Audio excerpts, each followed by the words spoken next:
Good evening. Everything's going and Buck's always slow. yeah. Tonight we're going to be talking everything about Syndicate 2. Welcome to the weekly live. Syndicate 3. Sorry, 2, 3, 4. I don't know. I'm still recovering from the trip. All right. So just so you guys know, I am Joker for Players Wanted. With me is the man with the mohawk, the king of the high kappas, Virtue from Sinister Customs. Down below is Mr. Growly himself, Beowulf. And it's Mike. What's up, guys? It's been a while. All right. So, yeah, it's been such a long time since we've all been on here. All right. So, we're going to talk about a couple things tonight, especially when it comes down to Syndicate. We're obviously going to be updating the rules in real time for some of this stuff. We're going to explain a few things, and we're also going to have some not so nice conversations with a particular individual. With that being said, thank you all. I want to thank everybody that showed up to the event, that had a good time, that came out there to play Airsoft and have a blast. I still have not had the opportunity to sit down and go through any of my footage, but I've been looking at a lot of the footage from you guys. I know some of you guys want to update on how my mother's doing. She had her surgery yesterday. They stabilized three vertebrae in her spine. She's looking a little bit rough today, so we're hoping to get her in rehab by the end of the week. And then after the rehab bit, she comes back here to be with us if everything goes well. So let's talk some Airsoft. Where do we want to start tonight, guys? I have a rant about entitlement, but I'm going to save it till later.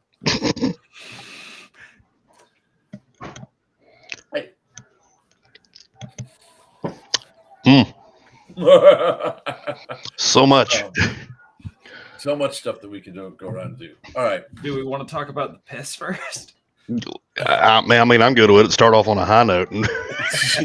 Well, actually, I couldn't be there at the end. I had some personal stuff to go take care of. So let's start with my closing speech. I appreciate every single player that showed up to this event. I extremely appreciate the 85% of you that respected the AO, respected the rules. And as an Airsoft player for the last 20 years, I saw some of the greatest sportsmanship I have ever seen at a game at this event. I had other teams nominating enemy players for me to revive because they had just did something epic. I had a squad chase me down because they killed the guy, and they're like, please res him because he held this building by himself against our entire team. And they J-damned the building twice to take out one guy. Yeah. We're going to talk about J-dams in a minute, Mr. West. But the fact that it happened on both sides. Just one. Enemy players, like, flat out. There was a moment in a tense firefight where I swore that the player didn't get hit and he went down. And I was like, that was nowhere near. He goes, no. I'm pretty sure I heard it hit me in the back. I was like, holy shit, good honor, man. Because the guy jumped out the corner, was just spraying, not aiming, and jumped back in. But he's like, no. I'm pretty sure the guy got me. And, like, I saw that repeatedly throughout the event. I watched a grenade go off, and everybody in the hallway went down except for one guy, and they looked at him before I said anything and went, dude, there is no way, get down. Like, the amount of teams policing their own was astonishing to me. And again, I say 85% because I also watched the other side of the coin. It went from one side to the other. I'll say that. Yeah, on both teams, I watched. Yeah, there was extremes in both sides. The 15% that fucked up fabulously. Yeah, like beyond again, for some reason there was no middle ground this week. No. It was either extreme sportsmanship or extreme douchey. Yeah, there was. Somebody messaged me earlier about like doing the return. We returned back to the field for the second Evo about my demeanor and how I reacted. I went, here's the thing, guys. 85% of you are doing the right thing. There's a crap ton of you that aren't, but you need to be policing your own. Most of you are adults at this event. I don't need to be your mom. Our staff doesn't need to be your mom. If you weren't gonna follow the rules, play a fun event, and apply sportsmanship in every aspect of this game, I think I got a quote Papa Reese one. If you can't keep your ego off the field, you're in the wrong sport. But like the amount of people I saw picking up trash was like it hit me in the heart. I saw a whole squad of green running around with plastic bags hanging off their hips, and I was confused for a minute. But after every firefight, Go ahead. I watched them I followed them around after every firefight. When they died, they stopped, walked down the hallway, picked up their shells, dropped them in his bag, and I was just like speechless. Do you want to know who that was? He was just literally eating things and not giving a crap. That was the guys in the bowling shirts that did a lot of that picking up. Yeah, those are the Misfits. Those are my guys. Yep. They showed too, but there's another team I saw doing it. I wasn't gonna pat my guys on. We're gonna talk about that in a second. I saw more than one team doing it. I saw it on both sides. I saw a lot of people that did it because I know a lot of them wanted extra raffle tickets. So I think I'm probably blocked by him, but I think Tim Conley actually deleted his Facebook page. Because it says Facebook user now for the message that I got last night. So I want to jump in, and because you're talking about that, let's say on some positive stuff. Yes, we are live streaming on YouTube at Players Wanted, on Twitch at Players_Wanted, and there's Mr. Walker. Yeah, so, and we're also on 3 different channels here on TikTok, on Facebook as well. The only place we're not streaming live is TikTok because TikToks are bitches. All right. So other positives. What about you? What about you there, Beowulf? Oh man, the sportsmanship. I know we're going to get into this conversation here in a minute, but that kid who stepped forward for his team for a certain incident. I have his name and his number for you. Yep. Yes, I also have him on Facebook. Absolutely biggest shout out to him. Massive shout out. Absolutely wonderful kid. Can you guys send me his information? I'll send it to you right now, actually. Awesome. Good deal. I was going to send that kid a patch. That kid in front of at that muster, I don't know if like every single player we had out there, but close to 500 players. We'll talk about that in just a second. Okay. Because that's going to be a whole conversation. Definitely going to be hilarious when the stuff comes down the line. Yeah, no, that was definitely a good moment. But outside of that, Beowulf. Okay. I had just throw a random thing out there. My guys were coming forward to me. They were apologizing for stuff that they did on field that they thought may have been wrong or thought they messed things up multiple times. Just ignore that, Sin. Okay. But I don't. Actually, I do have a bear skin. I do have an axe, but I was told not to bring the axe, and I couldn't wear the bear skin unless I was naked. So I was specifically prohibited from that. Besides that, by who? Somebody else walking through my house. Anyway, but the level of what's that? Check your Facebook when you get a sec. Okay, cool. But the level of honesty of some of the players coming forward. I had a guy come to me and say, "Hey, sir, I'm super sorry, but I think I broke something on field," which I reported. He's like, "I didn't mean to. I just bumped into it." You know, that kind of stuff. Or any little mistake, people were coming like, "I'm really, really sorry." I think a lot of that was because Buck put the fear of God into him in the first day. Sorry. I'm going to go ahead and put that out there. Buck is my favorite hype man. I really want to hire him to go with me any game I see. For those. All right, kid. Yeah, you're a kid to us. I'm 41, dude. But we had that kind of stuff was just awesome there. The level of honesty again.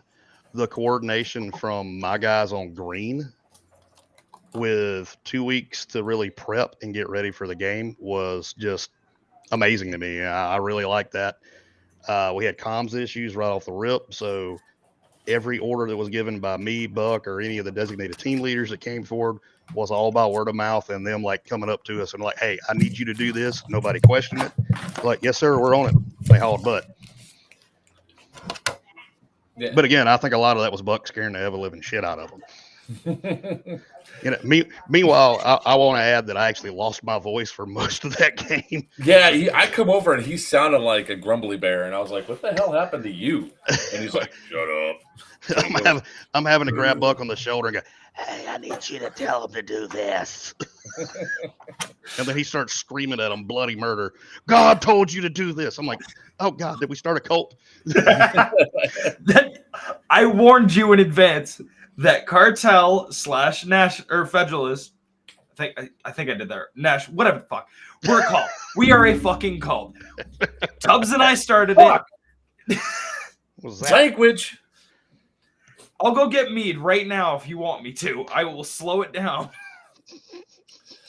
All right, Buck, your turn before I take over again. Go for it, because we're actually Bash and Skittles are in the background in the green room just waiting. They're like, don't at us yet. So, what were some of your positive stuff you got there? Because had to say I absolutely loved the cream pie event. Sebastian, thank you for letting me pin you to the floor. Joker has that clip now. You're probably going viral for it. Love it. I gotta start updating that stuff real fast. I had a really big fun part of that section. Working with the admins that we had, some of the new guys that we brought on for the admin team this time around, absolute pleasure. The guys that stepped up for Green, the team leaders and all that came and talked to me and Beowulf, and we got things rolling. You guys really stepped up for me, and you really stepped up for Beowulf and took a lot of pressure off our shoulders in that regard. So absolutely thank you guys. You guys were a huge impact for that. Saw a lot of really good firefights. It was awesome to see and hang out with you guys for.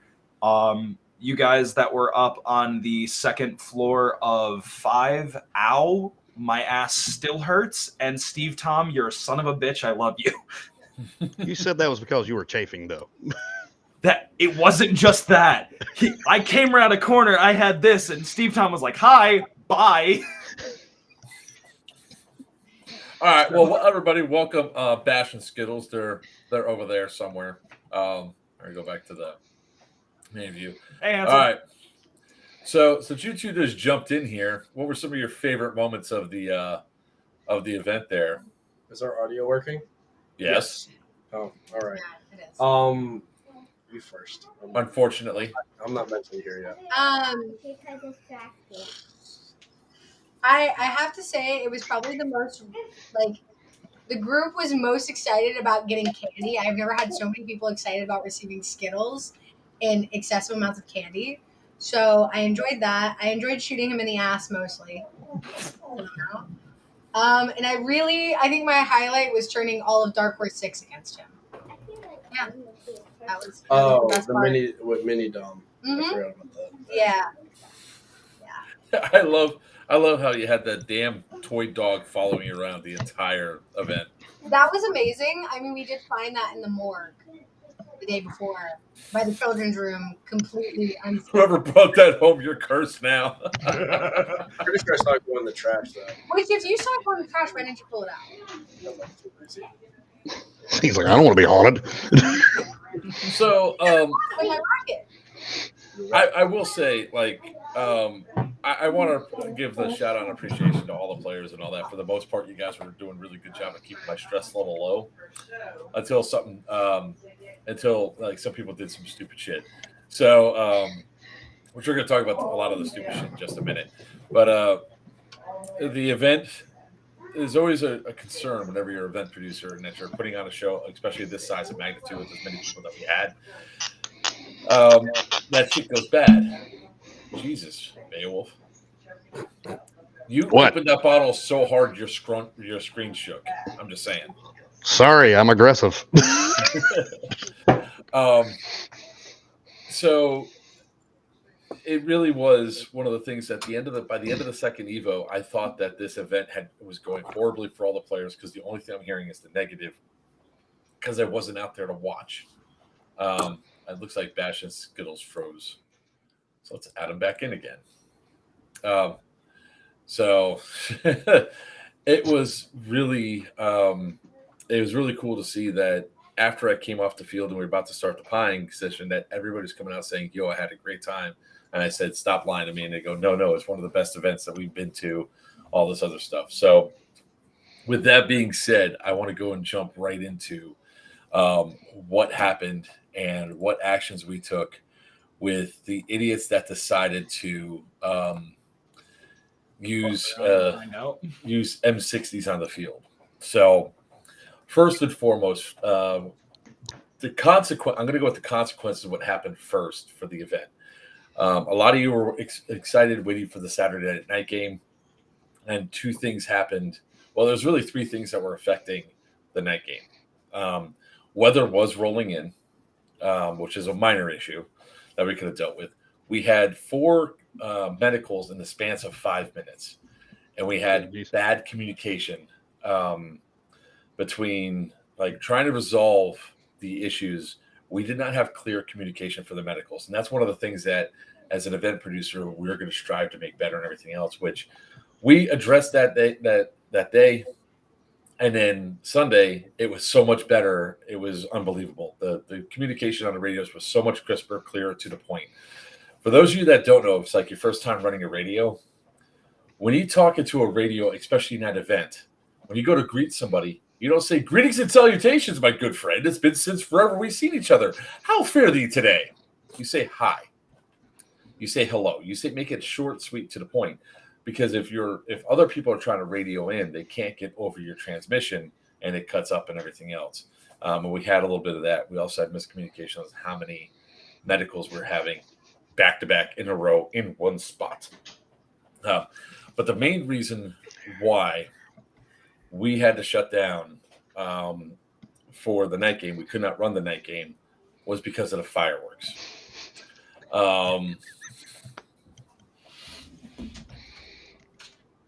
It still hurts my brain to think that people who are marshals at a field would think it would be okay to go to the fireworks store, buy fireworks, and use them on a field, use them at a location. Firecrackers. I can't believe that happened. Nobody can believe that happened. In fact, when I started telling some other event producers what happened, they go, "No." I was like, they bought firecrackers, lit them, and threw them into a building.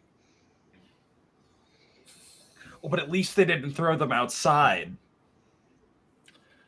No, because we found some outside. 4th of July, really. Yeah.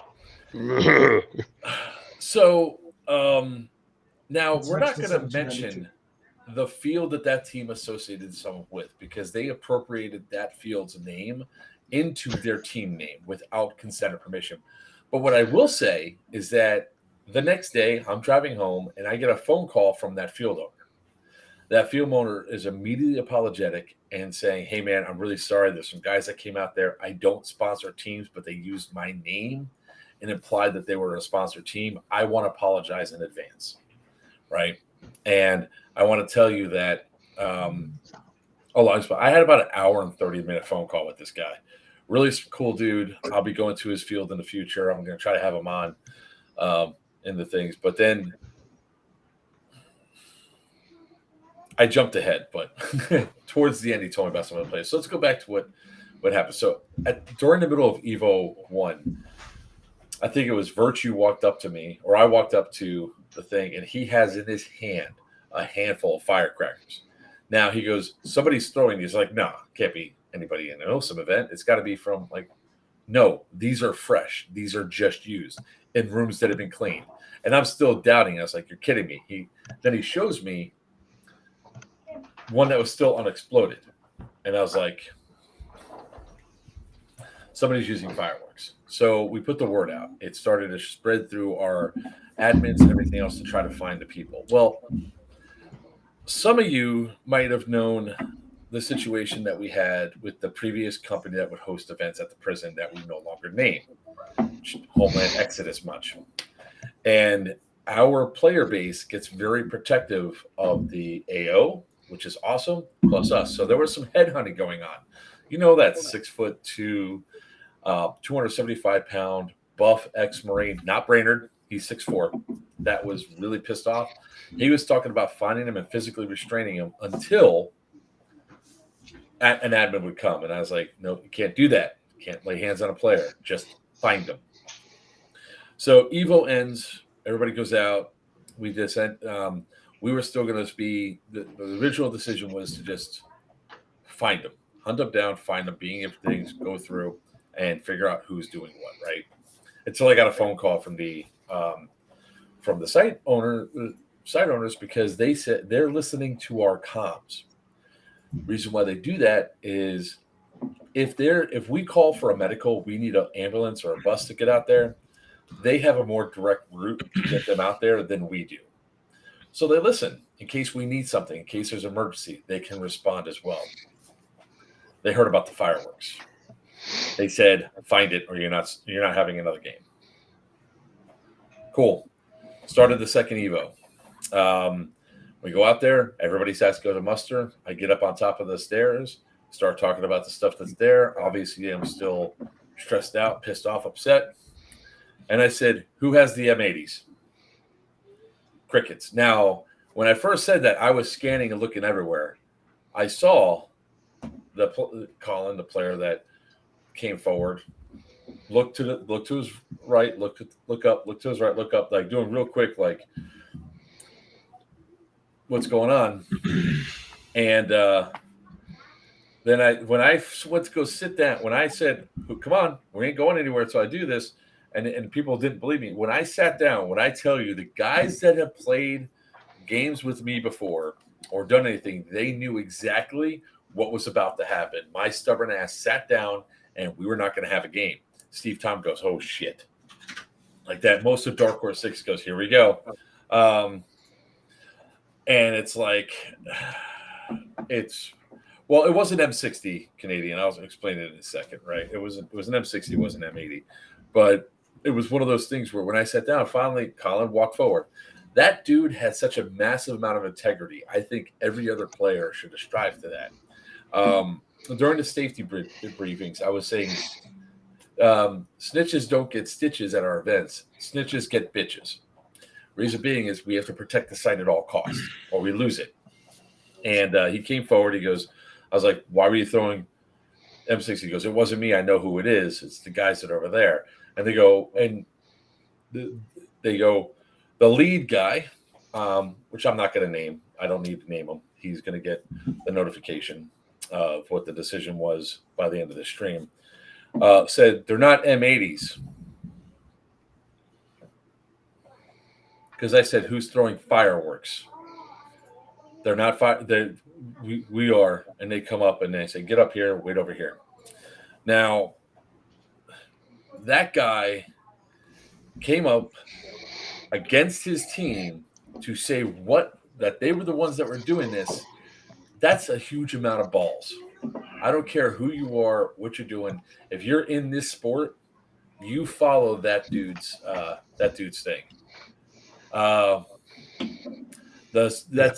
hold on. Before I say this, people are going to start judging me. So what I did was I sent both teams off so they could start the game, and I addressed the squad directly. And my response to them was specifically, what made you think this was smart to throw firecrackers? And they said, well, they sell lighters in the parking lot.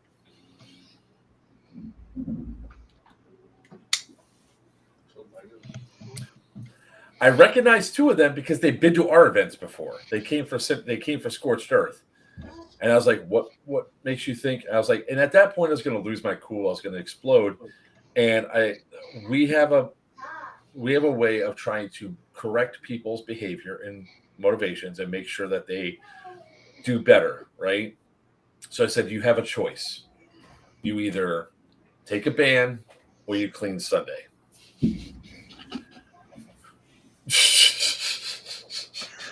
I'm not condoning that, but A+ for comedy. They also, well, we're going to get to the other individuals thing because I'm going to read this one off verbatim, and I'm just going to tear Tim Conley apart because this dude is a piece of shit.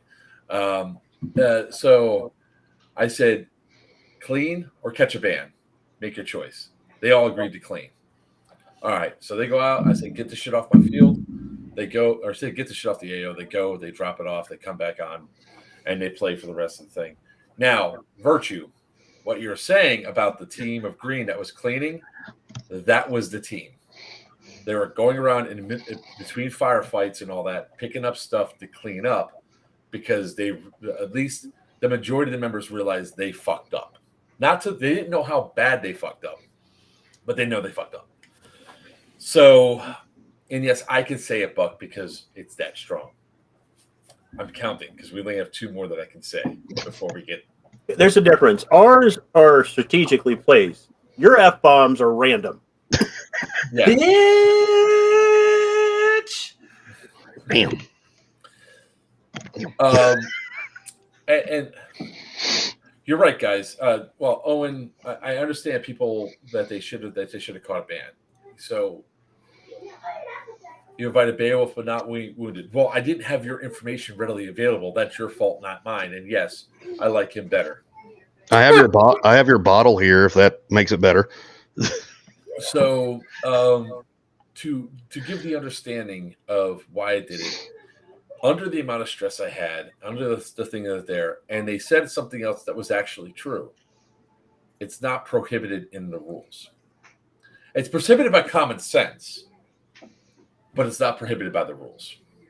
That has since changed. And I was like, look, I have about 8 more bodies that are going to help with cleanup.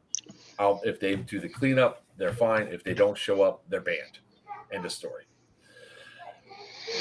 Gameplay goes on. We go. Then all the other stuff happens. We come back, and Sunday starts, and Sunday was a good day. A lot of great play and all that stuff. A lot of great stuff. Now, here's the funny thing that happened, and I think it's because of comms, but I'm going to say it this way. Saturday's war crimes were slimmer, but there was more attitude, more player attitude and player behavior that was intense. Sunday was more war crimes, but the attitude was better, which was really, really weird. I was like, it was like it flip-flopped.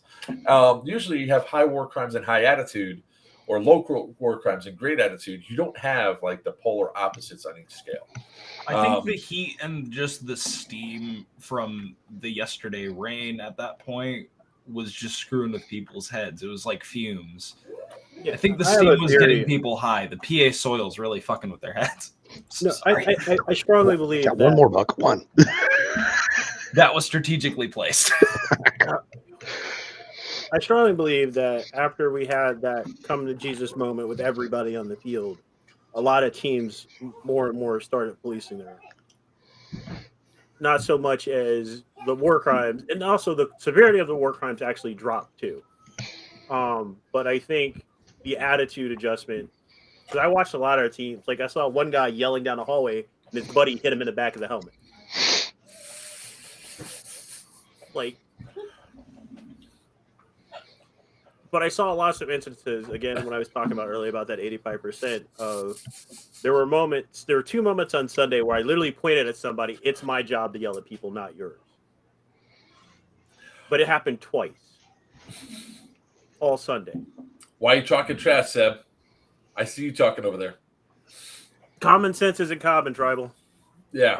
Common sense isn't common. We realized this. I didn't think we'd have to tell people not to bring literal explosives to an event, but you know. So then I'm going to go on to this team because I want to get past this, and we're going to talk about the rest of the event and have good times. Because this, if you're going to where I think you're going, this ties into my rant. So. Of course you are. Love you too, Jason. Anyways, so Sunday rolls around, we have the raffle, and I'm looking into the crowd. I don't see these guys anywhere. They're gone. They're not there. Sure enough, as soon as everybody takes off, there's none of these guys. So Buck comes up, he goes, I have all their names. I was like, I have their names too. I got the roster. I got the list. I know exactly what team they're on. They are banned. hold banned, and the entire team was banned at that point in time, plus one other individual, which we'll talk about him in a minute. You know who you are, because I know who you are, and you know who I am. And I know who he is, but I don't know who you are. And I know who all of you all are. Wait, who's on first? I don't know who's on second. What's happening? I thought we were playing volleyball. Oh yeah, it's my future ex-husband Sebi.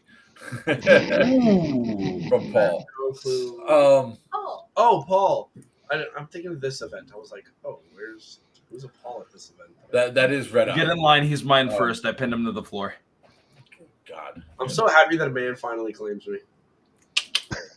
Bucker's why- den mother. I have been den mother since Scorched. All right. Let's get back on track. So these guys don't show up, and then that's when Monday happened, and I got the phone call from the field owner. He calls me up, and I told him flat out, I was like, well, your guys are banned. Here's what happened.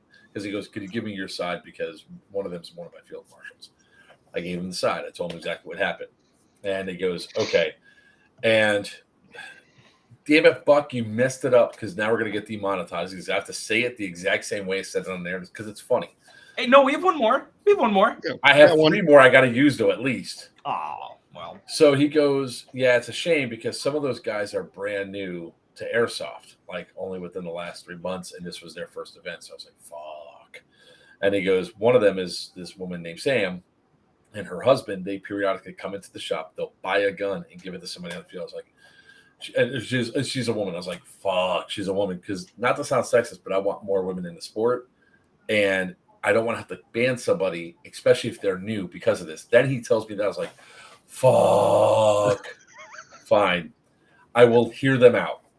I was like, is it okay if I give them your number? I was like, you can give them my number. They can call and I'll talk to them. When I say that my phone started blowing up is not an understatement. So I had to go through and explain to every single person why it was so dangerous to use M60s. Most of their defense, and then I found out, like, after talking to the first person, that because the first one called me and then everybody else essentially called, that they kicked Colin off their team. So as I'm talking with them, I said, there's 3 things that I have a problem with. I was like, explain to me why you thought it was okay, why you approved kicking this guy off your team. I don't care about your team dynamics. I don't care about if, he wasn't a good fit. I just care about what your mindset was. And most of them were like, oh, we're 50-50. It's that whole, brotherhood thing. And I was like, okay, by the time we're done talking, you tell me if you did right or wrong. The biggest problem that comes up with especially M60s are cheaply made fireworks. Not all of them explode. Sometimes they just put a jet of flame out. Anybody, not me, I was never in the military, but anybody else in the military knows dust and pyro are not a good mix. They could cause a flash, and Bucks and firemen, it could cause a flash fire into the paint and everything else. Next thing you know, we could have a super fast moving fire. There could have been severe loss of life, severe injuries, and loss of structures at the worst. At the very least, we could have lost the AO, right? What really happened was your team, hold on, Buck, your team impacted at least 300 other players because let's face it, in that game, not everybody plays, right? You caused at least 300 other players to not have a night game that they're all psyched for. Oh, shit, I didn't know. So when I went through, I did the gauge of every single person that was there, and I said, that was my first issue. Second issue was you didn't raise up your hand and say, that was us throwing fireworks. When I said M80, you said, well, we're throwing M60s. Is that what you mean? You all didn't do anything. And most of them said, well, we're going to come up to you after. I was like, well, there's going to be no game. So next time, if you fuck up, like Skittles knows this, because of what happened at Stonebreaker. What happened at Stonebreaker, Skittles? I whacked a guy with Skittles in the head with a grenade launcher. And when it was announced, I said, what do you do? Go out. Go up and apologize to the event host for doing something stupid, right? Mm-hmm. Y'all did. You're just an idiot, Seb, that thinks he can get away with anything. Bro, right? she did not break that dude's GoPro. No. No, she didn't. No, she didn't. It was not broke. Seb, you have no room to talk. You got tackled by Mute. By Mute? You did. Who's Mute? Who's Mute? I have no clue who muted. Mute was the skinny guy with the Vietnam helmet that helped me bring Jason you to the over here. goddamn ground. I see him. Bro, I was out of energy and he went monkey on me. Yeah, that was great. Energy to throw me like a doll by my foot and flip me over. You're like 2 pounds. Shut up. I don't care. You're a basic white girl. Okay, there is an exact reason when he tried to rush you that I stopped him, because even with that, you are still tiny. You are also the same stature as my wife, and anyone that looks in a remote semblance to my wife, I'm going to pin to the floor if they try to hurt them. Which I love that because it was so helpful for me to be able to smack him with a pie. I heard. Welcome. I call White Knight. I call Also- White Knight moment. Fun fact for y'all. This Y'all one are jumping way ahead. I'm just saying. This one will be joining us in one of the next events. Yay! Hey. So we've already got our stuff. All right, that's all. So the second thing was that they didn't step up and do it. Made me sit down and wait. And they were like, "Well, we didn't want to be embarrassed." I was like, "Well, you're going to be embarrassed anyway, one way or the other." There's challenge there. The third thing is you did. I love you. Fuck, I had a point. The Colin thing. I think you They were. did not show up. They didn't show up. They didn't show up to clean. Now they had some valid excuses. One guy, his aunt was in hospice that she's not doing too well, and one of the guys was his ride. Hey, I understand family. We would have had a discussion about what you do for the future on how you can make it up to us that you put us all at risk. And he actually did come inside to try to explain it. And Virtue, who was the guy with the red shirt, multicam pants, big dude from Mercer that was on our admin team? You know what I'm talking about, right? Because he came up to you. Yeah, I know, and I can't. I'm blanking on his actual name. And There he goes. Steve, right there. All right. Steve. Yeah. All right. They came up to you to say, "Hey, where's Joker? Because we got to leave." Right? Yeah. Yeah. So they at least came in and tried. Nobody else reached out to us, and they're like, "Well, we didn't know how to reach you." I was like, "There's Facebook, Instagram, the TikTok." I could have left a text message, phone, at Reg for crying out loud. Yeah, anything that they could have done any which way to contact me. They did. So most of them apologized. The majority of those guys were all brand new to the sport. They have not been playing long, and they gave them an opportunity to apologize. They apologized. A lot of their things were good. They did good apologies and everything else, and they're taking their licks. They need to learn. So we're moving on from there. There are 3 people that are banned. So there's 2 of those guys that I decided to say, you know what? No, they're banned. They'll be notified separately. But then, in the middle of all this, we got our star of the show tonight that is going to be talking about what you don't do in airsoft. Ladies and gentlemen, let me introduce you to Tim Conley. All right. This fucking idiot. See, I had more than I needed, Seb, and you screwed it up. All right? Not Seb. Fuck, you screwed it up. I was looking at Seb's picture. No, let's just blame Seb. It's easier. Yeah, blame Seb. I agree. Blame separate. All right, so let's talk about what Tim Conley said here. So, for the let me just hide this for a second. If y'all think that my mom's not in the hospital, I actually just realized I'm still wearing the damn thing from visiting her today. My mom's in the hospital. She had surgery yesterday. 3 of her vertebrae got screwed in as well, and she's going to rehab. Luckily, hospice is off the table for now. So let's read this off, and we're gonna. I want everybody to comment on this one. Worst Milsim event ever. Evidently, they never heard of. What's that one? They didn't have insurance? Yeah, Homeland Exodus. The begging. The begging for money that you won't get back. Who took the time? No refunds. Is that? Why take the time to type this? All of that. Oh, this is only one part of it. This is more effort than I ever could care about anything in the whole world. Everything about this event was so messed up, and the worst were the people not following rules of the game.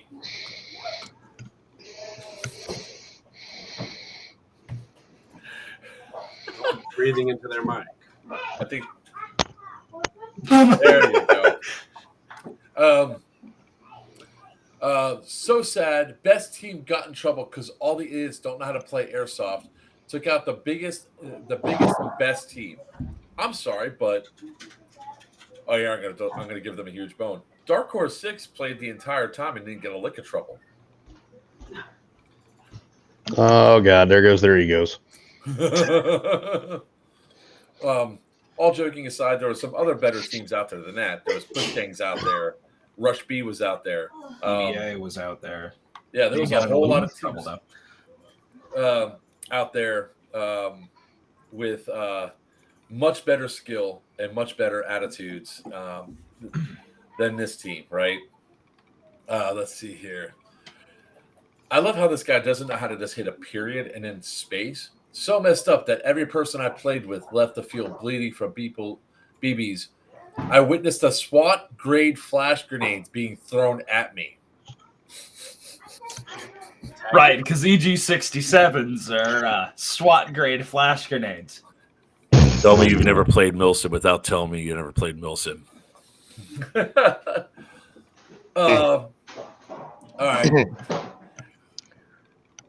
So much friendly fire. Everybody hating on everybody. Worst Milsim event ever. Big House Milsim is a bunch of fake wannabe military guys. Pause. Let's talk about this one for a second. All right. Last time I checked, I never claimed I was in the military. I never claim I'm in the military. However, there's somebody who is ex-military. If you're ex-military, please raise your hand. Okay. Oh, man. This guy, I think, has only played. Pause. This guy has only played at his local field and events at his local field, is what it looks like, right? Anytime that we're at the event, I add into my safety brief how many people are prior service because of the grenade rule. Our grenade rule for indoors is different than any other Milsim company because we're trying to preserve the site and we're trying to make sure people don't get injured. When you get 11 grenades at one time in the span of a split second, you start thinking about that shit a little bit more. And you start seeing stars or not seeing it all, but what do I remember from running the night game? If they really were in the military, everything would have been organized. Rules wouldn't keep changing in the middle of the game. And I repeat, no one would be getting hurt like they did at the event. Can somebody tell me what rule got changed in the middle of the event? I think there were a couple miscommunications for rules, but I never remember a single one being changed. No rules were changed on the field. You all sucked the fun out of airsoft and should just stick to playing Call of Duty. I really thought the whole day would have been filled with cool objectives and missions. The only objective all day was to save Nikolai. All right, dumbass. First off, it wasn't to save Nikolai. I can tell you what he was sucking on. It was to capture Nikolai and bring him back. Is one of multiple missions throughout the day. You had SAM sites to capture. You had the radar to capture, the radar dishes. You had the chemical plant. You had the mortar rounds. You had multiple objective boxes to get. You had to get cards to scan on the intel box for the RF reader. You had multiple shit to do and accomplish besides Nikolai. You might have been emphasized the Nikolai mission because of how many points it was worth and how much rewards you get for your team. If I would have got returned with all my lives intact, your team gets 3 JDAMs and you get Dark Horse 6 for the remainder for an hour and a half. Every life took away a JDAM and every life took away Dark Horse 6. For a half hour from Dark Horse 6, the Op 4 team being used for you. And each team that used Op 4 was effective because we're going to talk about aggression and everything else, right? Oh, man, this one's great. I'm going to tell you what this guy said at this. Such a waste of money on tickets. Plus, the main guy hosting at the beginning of the day made a whole big deal about his family issues, but his family issue was just his mom that broke her leg a couple of weeks ago. He was acting like a goddamn baby because that shit ain't life-threatening, And that shit was a couple of weeks ago. Grow the fuck up. Do your job. You're acting like a baby. I wish my mom just broke her leg. It's her fucking back, dipshit.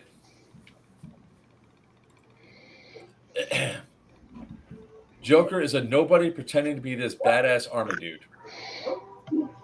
I did my research on Milsom and printed off copies of the rules and waivers just to come find out the waivers I printed were wrong, the wrong waivers, and got in trouble at the desk because of their mistake. You didn't get in trouble, dumbass. You were just told to go use the waivers that we had at the desk. Fucking A. Let's see here. The briefing was completely garbage. Everything out of the event sucked. I'll be posting YouTube video explaining everything unless I get a refund ASAP. No. Executive decision. I'm not going to allow anyone to give them their refund. I don't even weigh in on that, but no. I don't either, but Joker, I'll beat your ass if you even considered it for a second. No. What No. live I read that. Gabe from MK Airsoft said, "Hey man, you need to check the Facebook page, your Big House Milson page real quick. Somebody posted something. I read it and I start laughing maniacally. I was like, this dude really just turned around and said that he's gonna take it to YouTube. Please. Oh, I'm waiting for this. Also, the only reason I didn't text you when I saw it, because I saw it like 5 minutes after it got posted, is because I knew you were with your mom. And I didn't want to bother you, so I texted Toucan. It was funny. I wasn't even with my mom yet. I was still driving. I was in South Carolina when I found this out. At a Buc-ee's, mind you. Of course, I was at a Buc-ee's. What the hell? That was weird. But like, what a clown! Like, to actually go after someone's issues with their mom, like, you have to be some level of sad. I'm not even gonna lie. Like, keyboard warrior, like, to the max. I want to see the YouTube The videos. fact that I don't care about the airsoft review. I just care about what's going to turn into like Leafy versus iDubbbz in like 2010 again with Mark versus whoever this dude is on YouTube. Well, we'll get to more of him in a second. Big shout out to the couple of teams and players that were actually having fun playing the game right. Everyone needs to stick to playing Call of Duty or wearing goddamn diaper when they step on the field. I came by myself and witnessed all day the Roanoke guys playing right and actually letting people tag along. So here's where this guy's lying again, right? Because he came with that team from Roanoke, Virginia. Oh no, anything but a nasty Yelp review. I just want to state for the record really quickly, I met the guys who were throwing the M60s after, and they were not among the teams that we had for the team command for green, because you guys were all green, and I didn't see you guys take out a single new person or a single solo player, so pull your finger out of your ass. Wait, is this Tim dude a part of the whole firecracker thing? Oh, Uh, Gene, show him a Coke. I love Yep. Jason's comments. All of This- Jason's comments. yeah, no, I'm here for the comment section. I'm Yeah. still waiting for Diesel and Stu, which, by the way, I met you, Diesel. Awesome meeting you. Stu, you're a little bastard. I wanted to see you, and you left without saying hi, you prick. He's doing that on purpose so you don't know who he is. I know, but Um, I have a full description now. I will be hunting for you at every event. Let's Be see aware. here. I am the comment section. Let's get Um, right into the news. and actually letting people tag along that nobody on the field. In my opinion, they were the best group out there. When they got in trouble, everybody turned on them. Yet they actually didn't break any rules. Right. They made rules. How about that? I witnessed everybody calling them names and treating them like shit for the rest of the day, which is sad because last year I witnessed people using the same things at the event, and there's a fireworks store right down the street. It's a game, and no need to be name calling, treating people like crap. Nobody has ever used fireworks on our field. Ever. Nobody's ever done it. Now, here's where your shit's wrong, because Dale, the leader of that group, came inside, went up to Sin and said, hey, since they have chemical things, we have gas masks. Can we use it to cheese dick a new rule? That's what it was. It was trying to cheese dick around a new rule. We intentionally did not tell anybody about some of this new stuff because, hey, some of the shit we made up the day before, like the C4, the missiles, the mortar shells. I'm out there adding more stuff to the event because I'm trying to keep my mind distracted from the fact that my mom's in the fucking hospital. And we found these chemicals while we're walking through for the JTF mission, right? And we decided to put him out there and come up with a new rule. And then immediately he tried to cheese dick it. He came inside with his gas mask, and instead of saying, hey, by the way, this isn't in the rules, can we use M60s? He didn't say that because he knew we were going to say no, is why. Just because there's a fireworks store down the street, or just because a vendor has their branded company lighters for sale, does not mean is an open invitation to buy fireworks and bring them onto the field. There's a gun store in town. Did you bring your gun in and start shooting people? There's a liquor store in town. Did you bring booze onto the field? No, because it's common fucking sense. No, but it is back at my Airbnb, though. So the funny thing was, with all this happened, I could have made a long response. I just said what I typically said there. I was like, oh, you're adorable. See you Tuesday. Here we are, Tim Conley. Which leads to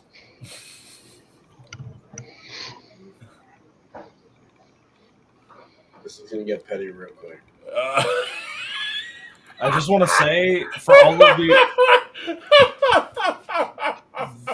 while he's dying, for all the keyboard warriors that were out there defending Joker in the event, when Tim made his post, A+. They were very funny. Most of them. Some of them were actually really, really to the point and cut him at his knees, which was awesome. But the rest of them were gold. I'm kind of mad they're gone. The funny thing is that I could not, for the life of me, stop and just read the comment section. Some of them are really great. Some of them are awesome. A lot of people are just tearing into them. Nobody feels his sentiment. And then he turned around and said, "Oh no, you're bullying me." To my comment, which was one of the most tamed out of the bunch. Then it was your tone. He comes back and says, "I'm going to be back next year. I'm going to do more shit." You're not coming back, motherfucker. I got dozens of messages from people saying, "Please, can he come back? I want to commit more war crimes this time. We'll get the other team to do it too. Please." No, because I don't want them burning my fucking buildings down. No, we don't. We eliminate drama. We don't. They were going to eliminate drama just as bad. He wasn't going to be standing after. Hold on. Before you say that, Your decision said, Marcus. I got the message that I'm going to read off that what he sent me privately before he either deleted his Facebook or he blocked me, either or. And then we'll have the discussion time.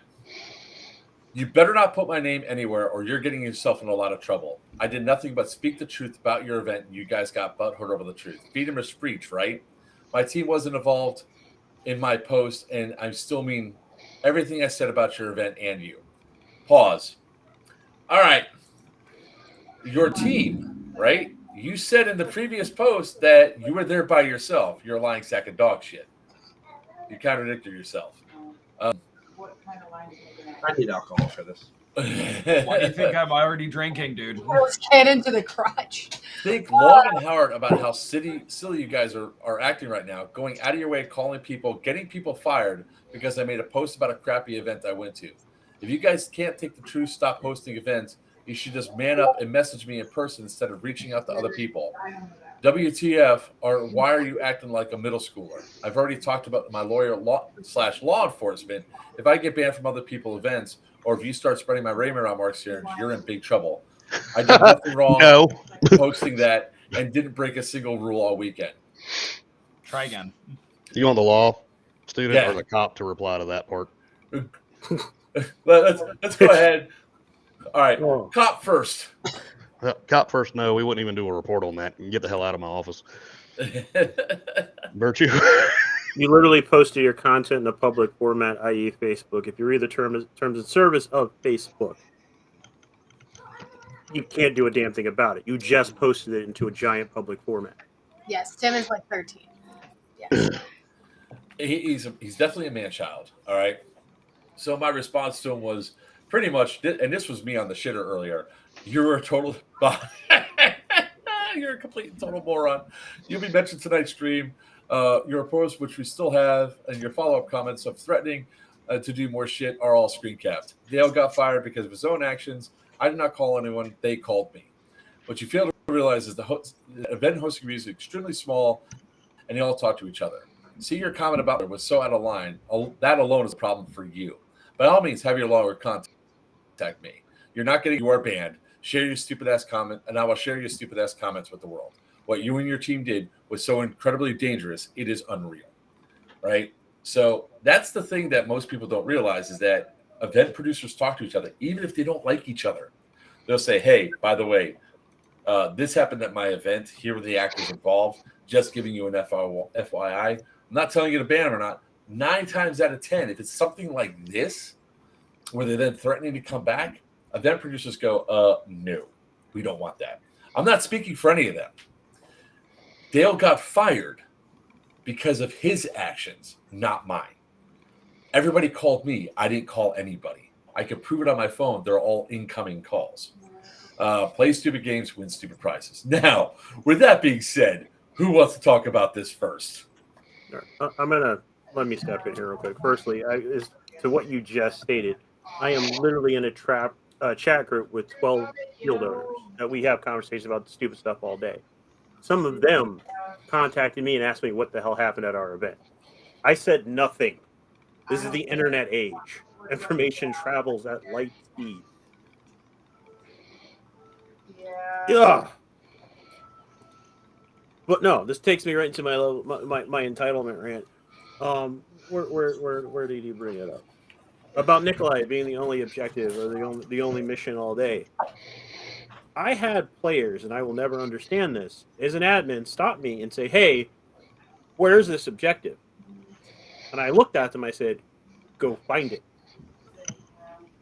We are not going to hand feed you. We are not going to spoon feed you.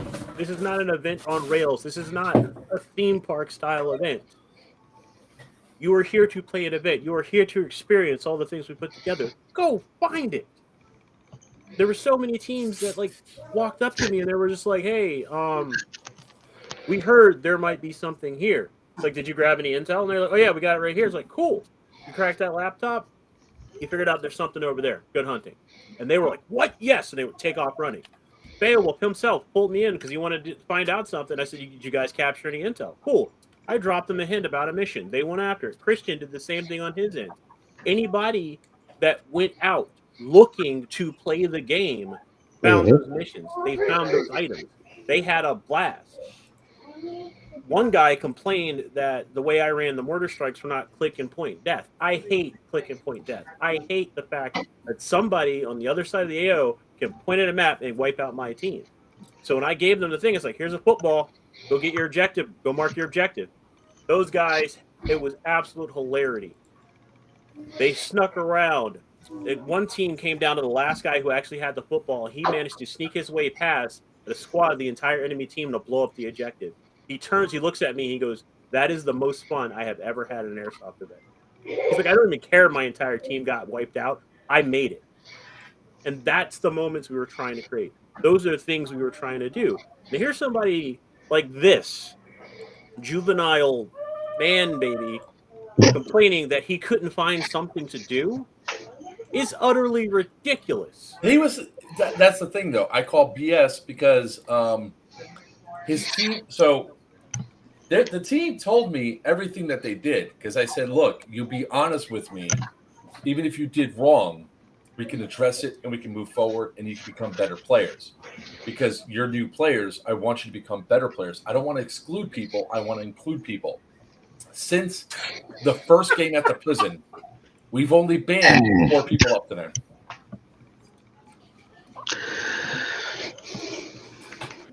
Thank you, Steve. Hold on. I'm going to have to mute Jason Tom just so I don't laugh as much, okay? No, leave him. He's the best part. Please leave him, please. As far as people finding stuff to do, I'll comment on this real quick. Yeah, this will go to something they're going to show later that Buck has video of. My guys on green, like all the team leaders and just like the individual players, were hunting intel so hard that they were bringing me random things. Was like, here, I found something. And I'm like, okay, that's not it. But go back and find more. Can we talk about it now, please? Please. No, 1 second. Let's finish this up, and we're going to start talking about the fun parts, okay? Because we're sandwiching here, guys. Yeah, sir. I'm dissecting this because it literally blows my mind.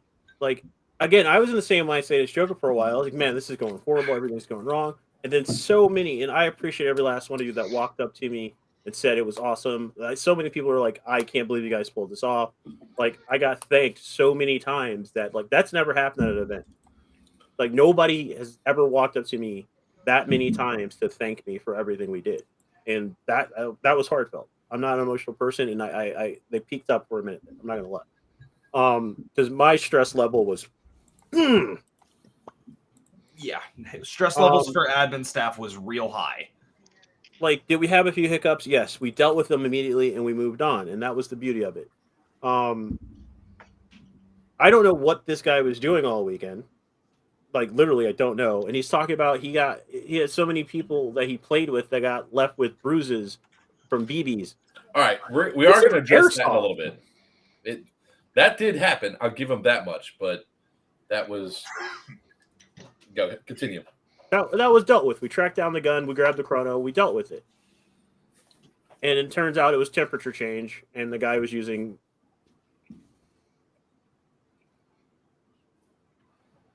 Did an amazing job. What? Building 6 on Sunday as well.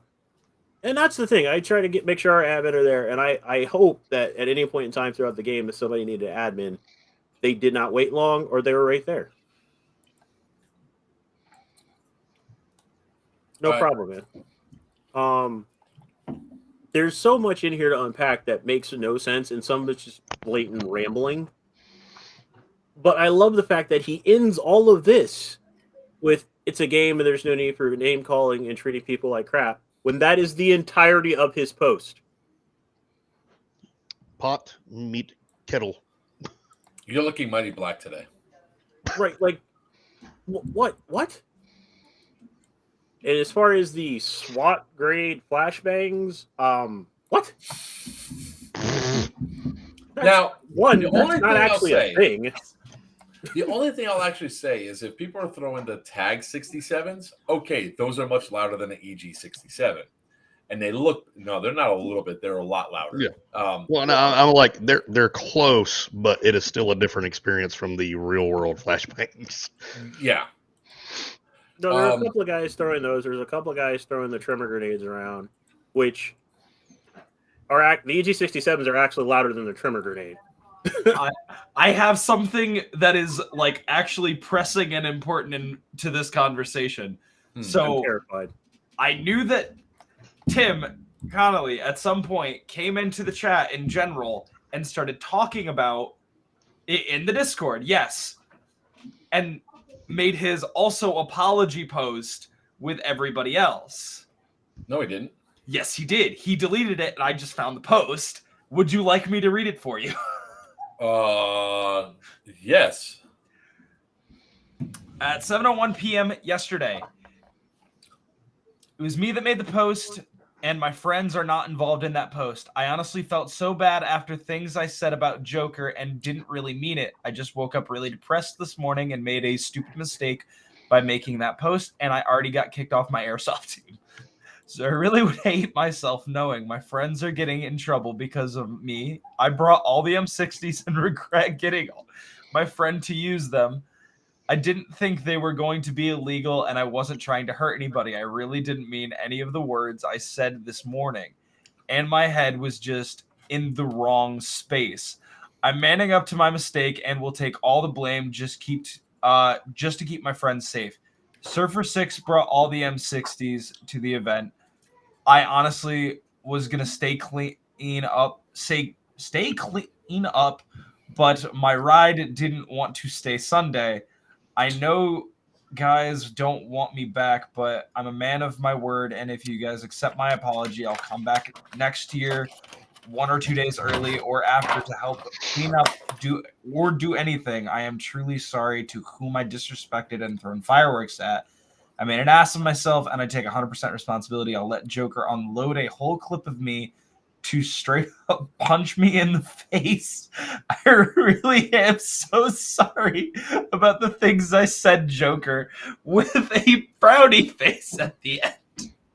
Oh, well, the emoji makes it better. Hold on. Beowulf, you can back me up on this. Because I know here in Ohio, Pennsylvania, New York, and a few other places, throwing a lit firework at another person is assault. So if it's illegal to do this in real life, what makes you think it's a good idea to do it at an airsoft event? I'm just going to take a quick screenshot of that just for proof that it is there, and I find it incredibly humorous. I'm sad Joker didn't drop the P90 I want. What was great was, Sin, you missed the raffle. There was a G36C. Thanks, Jason.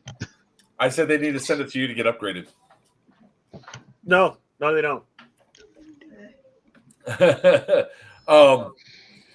So, and then he deleted his post, which shows his true nature altogether. Can you restore that, Buck? I cannot, but I do have it in the audit log. I'm trying to take a picture of it right now. Is that because he deleted his account or something on Discord, or what? Yes, he did. It is gone. He is no longer. It's removed from the archive.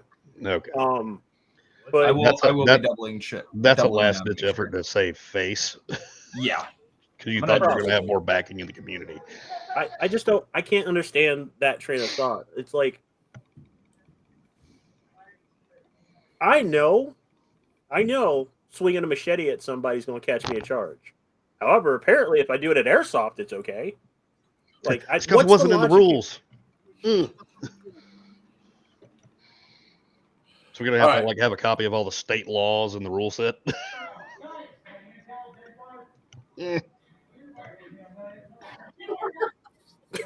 Owen. No. All right. So, we'll say that again. These comments are the best thing. Will the real Slim Shady please stand up? All right. So that all being, does anybody else have anything to say so we can move on to some funny parts and some good shit and all that? Oh, is the drama finally over? Let's get to the funny. Shut up, Seb. You cause half the drama to begin with. He is I don't cause drama. I cause problems. Problems are not drama. You cause pain. Conveniences. They're more physical than anything else. So, yeah, my thigh proves that. That sucks. You're in the This gas. No CS gas. Period. No, I'm saying it right here live on stream. I have like a bruise this big on my thigh from the airport. Sounds like you're a physical inconvenience. Dude, so anybody on Sunday that was in building 5 or 6 when I was walking around on site in the fight watched me get hit by at least 3 to 4 EG67s to the body. I had them go off on me. And people were apologizing, like, oh, I knew what I was getting into when I dove in here. Because it's airsoft, and I knew what I was getting into. Like, so I want to start going over some of the. I want to go over some of the fun things. So, I don't know. Steve Tom from Dark Horse 6 caught his ass a nice fat war crime, throwing pyro outdoors. Steve, I roll up. I yelled at him immediately, dude. I heard about that. I rolled up and they go Dark Horse. I said Dark Horse 6 threw pyro outside. He goes yes. And Sarah was driving by in the truck. I just stuck my thumb out and I was like, I'm going to 1. Jump on the back of the truck, get pulled out. I walk out and I just walk up to Steve and he's laughing and I just give him the. He's like, I'm sorry. I sent his ass to timeout. I was like, go back to F, stay there for 15 minutes. You're in timeout. I love Steve though. Steve is awesome. He pouted the whole time. Dude, the face, I have to say, the face that Steve made when I caught him, because he rounded the corner. Their whole team. Bangham joined. So now it's actually going to be worth it. I got to just kind of paint the scene for you real quick. Later's better. People were trying to come out and like get me on the radio. I was like, all right, what's going on? So I pop out just to make sure because Beowulf was messaging me for something. I pop out and I just see a herd of Op4 and I go, oh, that's not fun. I am not looking forward to that. And my buddy's like, is that Op4? And I'm like, you should probably run. Hold on. Monty, you need to shut the hell up, sir. I'm going to pull up that footage right now. Go ahead, continue. So we run inside. I post up in the first room around the corner, start taking pot shots, round back, and there's like a little side section that leads to the main entrance. So I was holding that right next to the door as well. So it was a little T-spot. One goes outside, one goes to the main hallway, one goes back into the room. So I'm right there. Round the corner, Steve Tom's just sitting there, pops the shit out of me, and I'm like, fuck. He comes around the corner, checks me, rounds the corner, and starts popping out at the guys that were outside.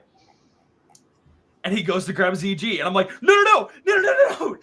Grabs it and is already like, oh, and still continues to just like let it roll. And he's like, oh, I fucked up. I completely forgot about that. No. Oh no, I did on a memory. Yeah, I didn't Warcry it because I watched it happen, and it was just a Looney Tunes moment. There's a guy in the doorway. He throws the grenade. It bounced. So you know when you're walking in the cage right there in front of 5 when you're going through those bars? He chucks it. It hits a bar, bounces back, hits him in his helmet, and goes outside. He turns, and he looks at it. He sees me. It goes off, and I watched what happened. You're still dead from the grenade that just went off. I saw what just happened. All right, since Monty piped up. Monty, what is wrong with this picture, Mr. Monty? What is wrong with the picture, Monty? Oh no. No, I broke. Oh no, you dishonor family too. I want to hear this one. Come on. Wait! You kept your mouth shut, son. You would not have a war crime right now. Yeah, what had happened was. Oh, he's wearing iPro. You can see it. Look. Trying not to lose headphones. You can see the iPro right there. But what's missing, like, right there? Is it a gasket that's missing? Is this the die that you're referring to, Owen? Because this was the die I was wearing.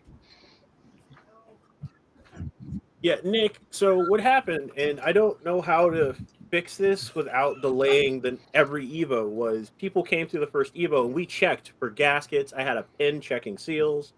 And what happened with second Evo, they took out the gaskets because they realized we weren't checking anymore. Do people just want to lose their eyes? Is that like the goal? Yes. Yes. I would like to lose mine.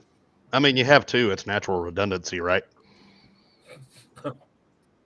So the only solution I could come up with is we'd have to check everyone every Evo. And that takes away from playtime, and I really don't want to do it. But like with the level of stupid we had second Evo, there's one kid, I said, "Where's your helo kit?" He goes, "Oh, it's in my pocket." I know. I was there for stared that. at I was like, and then what I did, I picked up the radio. If you all heard this, the command team heard it a lot. Joker the Smurf, major war crime, DEA, major war crime, cartel, all day long. So it got real redundant after a while. Yeah. Whenever I was near the truck, all I heard was war crime, 2 for this side, 1 for that crime. And I'm like, what are they doing? Like, how can you continually do this? Day 2 was like that for sure. Oh yeah. Yeah, I don't get it. I don't get it. It's like, I can't say that on stream. Never mind. I'll type it in chat. Ramhammer, did you ever give me that video of the guy that asked for a grenade and the enemy chucked one to him and he caught it? Also, Mark makes the dream work. Sending the screenshots of that message that got deleted to you in about 2 seconds. What? Oh, okay. You'll don't hurt you.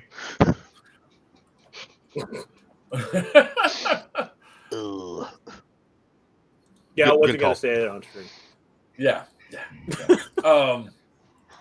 So let's talk about. I got it, Wyatt. So let's talk about this real quick. Let's talk about the fun shit. I do want to talk about the Nikolai mission because there was like every game. So what I have to do now, after I realize that both DEA and Cartel you motherfuckers don't know how to push for shit. You know, where's Nikolai at? In the basement of 6, right below the commissaries. If you're what?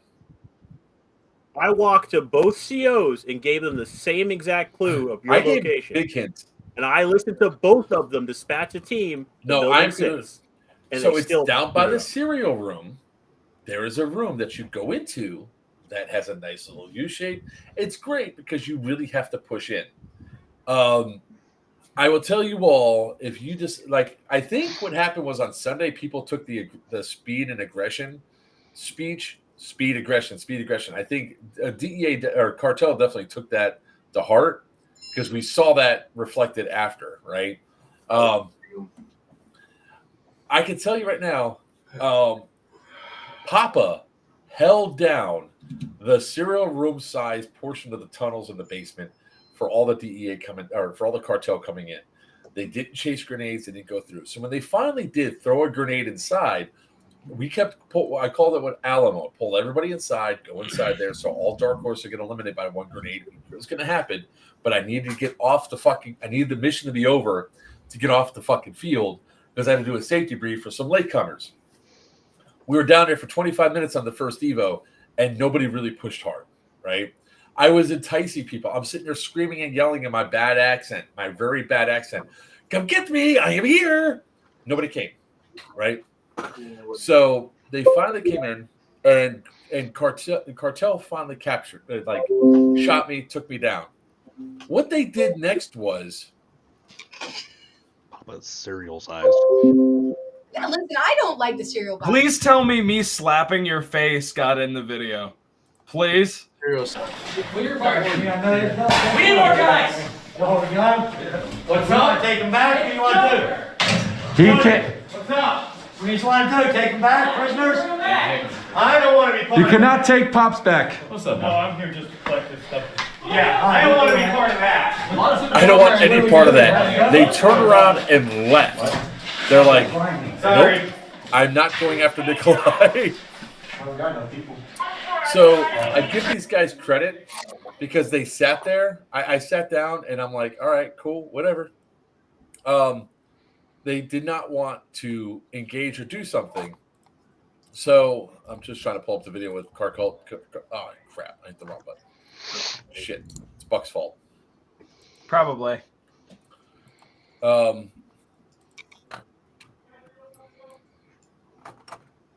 had Starburst jerky and Thin Mints. At least it wasn't ball jerky.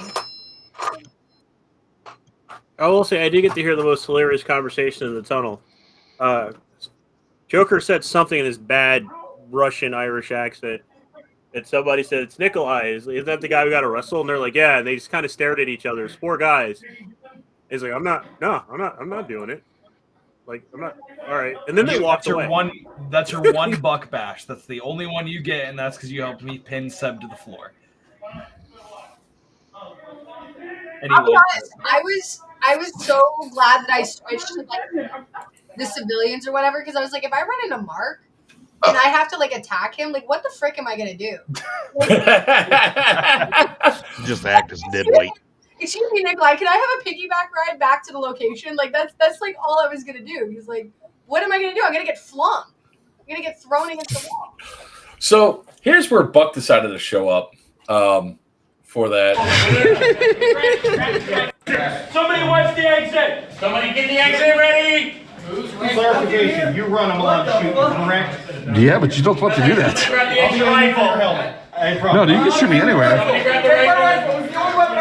Here, Claire, I got it. It took them so long to come up with a decision of what they're going to do. Hi, beautiful. How are ya? It took you long enough. Get ready to move. I love you so much. Let's go. Let's go. Careful. I will not hesitate to shoot. Joker, I will lift you. Grab his legs. No. Down. Legs down.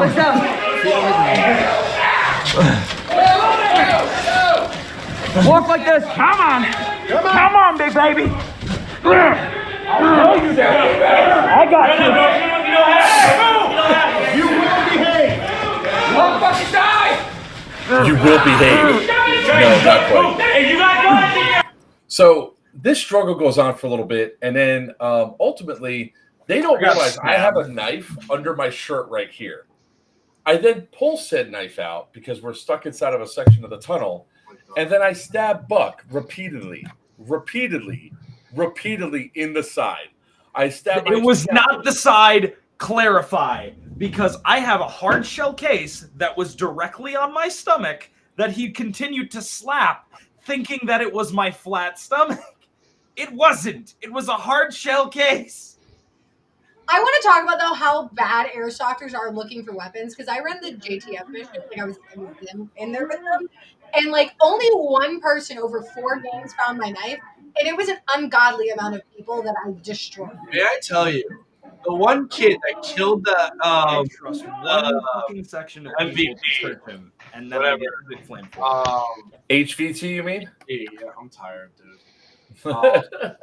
Yeah, the one kid that killed him and then screamed, I'm admin telling you to stand up or something. Like he tried to they didn't want to pick him up, or the fact that they shot him in the foot or killed him. I don't remember the situation. I wasn't in the room. Yeah, and we hear screaming from the room that the HVT is in, and we hear, I'm admin telling you to stand up. And Fallon looks at Zach and then looks back at the kid, looks down at the body and goes, yep, that's going to get him going. So they make them drag out David, and they didn't want to deal with it. So I'm pretty sure they ended up killing David, and then they took me, and then they took her and Nate and exfilled the prisoners and left the HVT. No, meanwhile, while this is going on, they gave me to some guy named Dan. And I had to go back and apologize to Dan because I'm screaming every obscenity at him as a prisoner. I'm like, you Dan, screw you, blah, blah, blah, blah, blah. And they take she was using actual curse words. That's great. I want to hear her say it on camera. No. I didn't have a camera on me, but we got outside. And honestly, that was my favorite moment because this guy comes back up later. And he goes, I just want to thank you guys because that was our big scene that we threw in that mission. Thank you guys so much for making that a fun event. That I cannot say on stream without getting you absolutely demonetized. No, we'd be gone. But no, we won't. But I look at him and I go, well, just apologize to your buddy Dan. He goes, I'm Dan. And I'm like, I'm so sorry.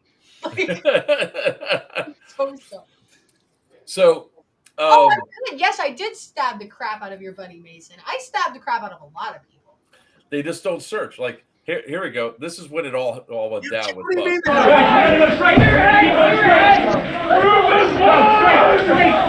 You're dead. I need help on the right side. You're dead. You're dead. And you're dead. Oh, pineapple juice. Pineapple juice. Shut up. You're dead. You're dead. And you're dead. You okay? Yeah, hold on. 1 second. I need these 3 guys. What? Shut up. Guys. Hold on. You're dead. I've already stabbed you. Look. You're dead. I've already stabbed you. What? How the fuck did you stab me when I had your wrist? Sounds like a touchdown. Oh shit! He's got a fucking knife. Look at how many people are following. Just look at how many people are there that are pulling me out. I just wanted to point that. I was like, you had a knife? Fuck you on the mic! dead. We're still Sorry, I had to put green in.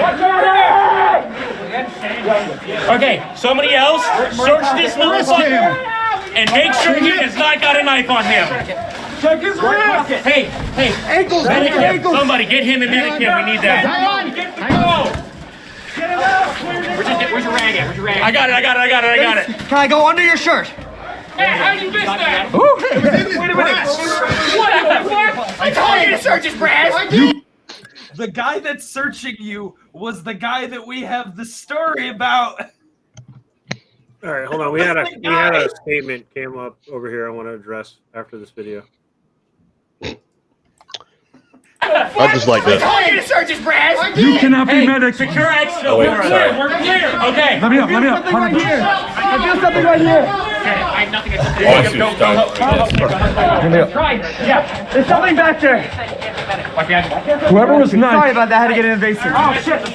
We need more bodies. Go ahead. I did too. He's right. Who's got my shotgun? Hey, who's next?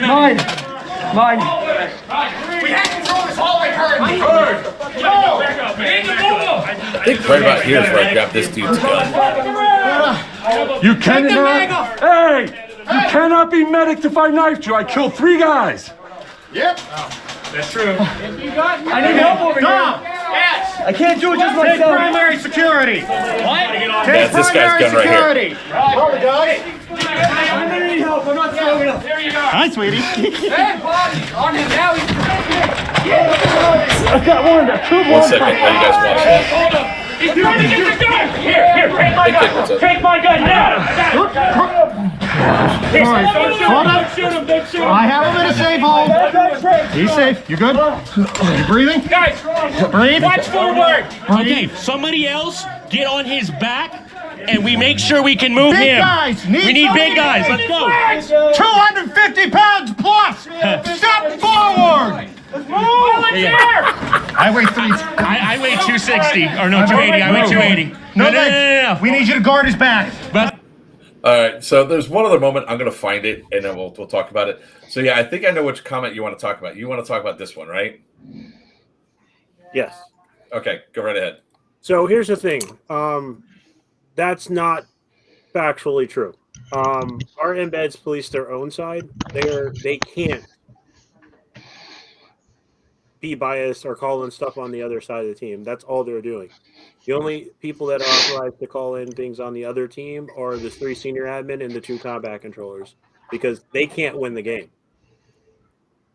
It's that simple. They have no dog. We have no dog in this race, and that's the reason I don't play. That's the reason I am not CO of Green anymore. I am outside of that, so there is no bias. And when it comes down to our embeds, they police their own side. So all the war crimes that were reported, or if you want to be technical about it, were reported by your own teammates. Yep. You remember the guy that was screaming at your face on green side? Hi, that's me. I was yelling and screaming to the point where my throat was raw, and I couldn't come home sounding like I wasn't a smoker. Sounding like me. He sounded like a bear. Yeah, like you. Yes, I sounded like that. So if you did something, you did. and you saw your teammate lean into his radio, it's because he saw you do something stupid. You're a fucking idiot. Yeah, our embeds can't win the game. I'd just say for anybody who walked in halfway through that video, that was gameplay. That you didn't walk into a weird porn. Oh wait, hold on.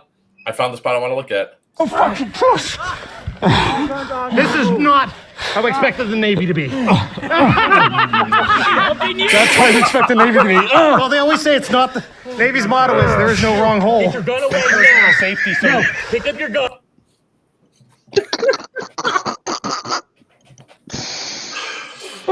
I love how Bash and Skittles are just like discount snuff film. Yeah. And that's as far as the embeds go, they don't even actually know where the objectives are, so they can't cheese them. Yeah, they can't cheese it. So in contrast, we then had the DEA try to take me out. And that in itself was freaking hilarious because it took a while. I mean, it took over 45 minutes for DEA to push in. But I will commend Beowulf for the Nikolai mission is the next mission for them. I'm going to drop a JDAM right on the building, killing 40 plus foot mobiles. And I was like, because I'm trying to find the video where I walked outside. I was like, where are you going? And they're like, we're all dead. What do you mean you're dead? This is a message from the man, the myth, the legend. More love than you can ever handle. Curtis Tubbs Reisman. Buck, next time we have to search him, we need to show him us putting the rubber gloves on. I don't know. Somebody brought him in front of me and started pulling his shirt. I was like, whoa. Maybe it's just because I'm a girl, but like I literally told one of them during the mission, I said, They go, do you have anything on you? I go, I have a knife. They go, she's good. I stabbed him. Yeah, it's probably because they didn't want to get in trouble for like trying to fill you up or something. It was right here. Yeah, to be fair, airsofters are the same group that 3 times in a row captured the wrong black guy. I'll give you that. Speaking of that, Bangham, you still on here? That man. I love Bangham. Bangham inadvertently put the fear of God in a player. And it was all facial expression. I mean, I won't look wrong from that man either. Because the way the kid looked back, the kid got smart about something, and Bangham went over to correct him. And I tried to calm Bangham down because the look on the kid's face was, oh, God, this guy's about to beat my ass. Oh, I'm about to beat someone's ass. Bangham turns around and goes, no, I'm calm. I got this. And I was like, okay. This kid, like, he was already pasty. Terrified. He went like Casper White. I'm trying to find where I ran outside to the guys to Also, before we hop into more good stuff, did you want to address the last ban? Eyes, Buck's camera won't. There he goes. Oh, never mind. Hang on. 1 second. Hang on. I want to address this one comment. I don't put a knife anywhere that you can't touch. So if you ever play a mission with me or something and I need to be searched, I'm responding to this one person's comment from Owen. I don't ever put a knife somewhere I don't want you to touch it. So Joker would. I won't. I'm not a dirty player. I don't do that. I just want to point out that when they searched me, when Cartel searched me, they put me belly down. I was like, oh great, I'm gonna be laying on my knife. This is awesome. When they rolled me to pat me down, the knife shifted here. So they're like this. So it's still on the ground. When they rolled me over, it shifted over here. So like this. So they didn't find it because they didn't stand me up and lift the shirt out. When DEA captured me, they found the knife right here. The guy's holding my arm where the knife's in the padding right here. And he's like grabbing me by it. And I'm like, all right. Also, I don't think any of those guys felt bad because I want you guys to know I was face planted into the floor. Like Seb is against a wall, and no, they have me pinned against the floor. And I heard one of them say they wanted to sit on me. Did they? Thank God not. But they were not worried. Okay, they weren't. They were just dumb. I'm surprised, knowing some of the airsofters that we have on the field, no one asked you to sit on them. No, I would have denied that request. I'm sorry. I would have slashed them. They would be dead. Where the hell's the video? Because it's funny as hell. Guys, I'll tell you right now. If you see me, my knife is right here. If you are on this live, it's right here. I don't put it anywhere else. I'm just telling them so they know. Or these comments. It'd be a good.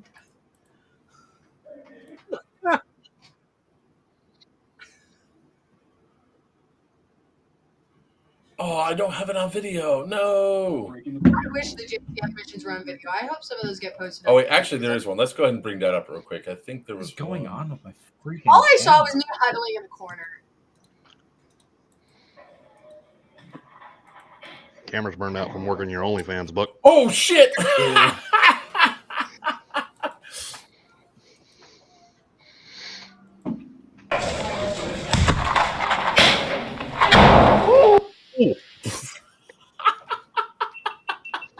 Rip.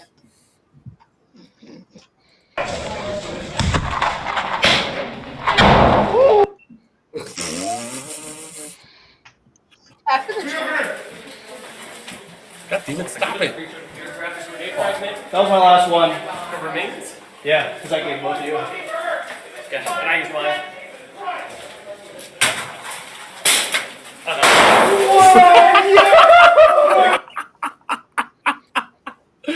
Oh God, that's great. Let's see here. Where the hell is it at? That was in the. All right. By the way, throwing all these different things in different areas, man, is like driving me nuts. think it's under self promo. There we go. This is the JTF mission. That was our last game.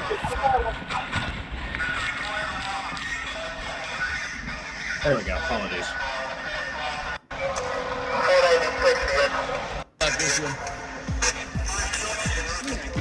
Used to exfil the guy you guys are supposed to go and rescue. Do you remember?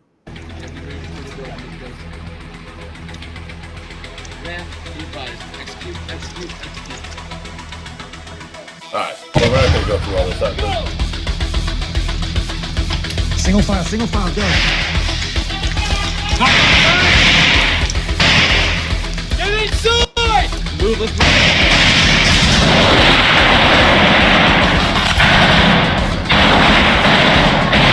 Go.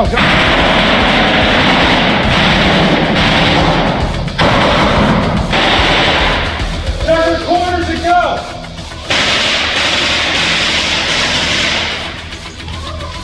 Go. Looks like Go, push forward. Push.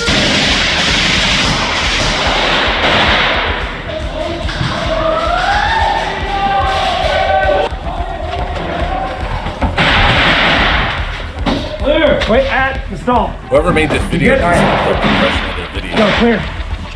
That camera's in the other room. We got you, stand by. We got a tech guy up front. We got guys right in front of us here. I got a flash. Right in the room. Where they at? Get your hands up. Let's see your hands. You got a flash? The door is right there to the right. Hands, come out! Flash out. Go. Hands up.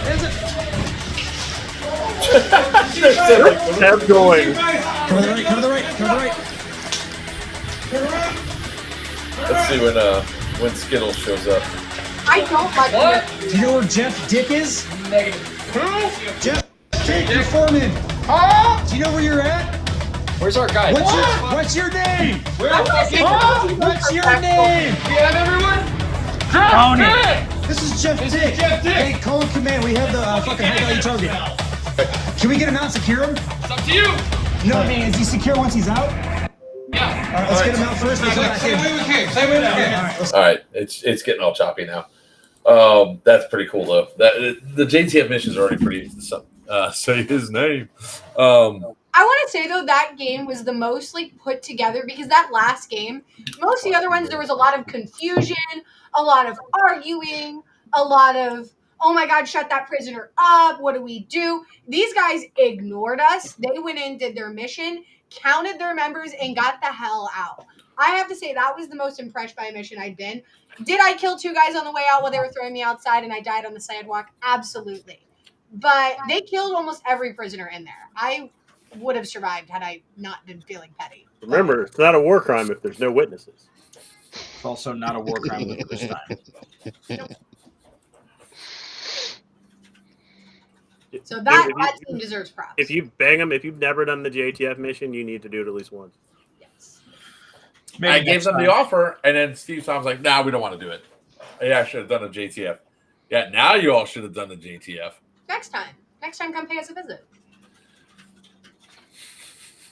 And you know where my knife is now, so don't act like you don't know where it is. I swear to God, I know you guys are kidding, but some dumbass is going to take it serious, and I have to add it to the fucking rules. Thanks, You guys. want to talk, speaking of gassing with the chemical dump, I think Beowulf's guys You got should just add it just in case. They were deploying it to try to get Nikolai out of the basement. They were trying to deploy it on Tan. It was a fight. It was a firefight for them to get to that building. They get into the building. I told them you got to get it 5 feet through the doorway to deploy it. They get in. Half their team gets taken out. They manage to deploy it.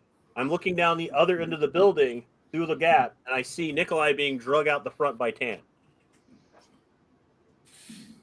They deploy it, and I go, cool. A bunch of green comes running up the stairwell right when it goes off. And I went, yeah, so you just gassed your own guys. So here's what happened, right? We're waiting for 45 minutes in the basements for something to happen, anything to happen. And we're like, where the hell is all of the, all the tan, you know? I'm like, where the hell are they? And it's like, they gotta be around here somewhere, right?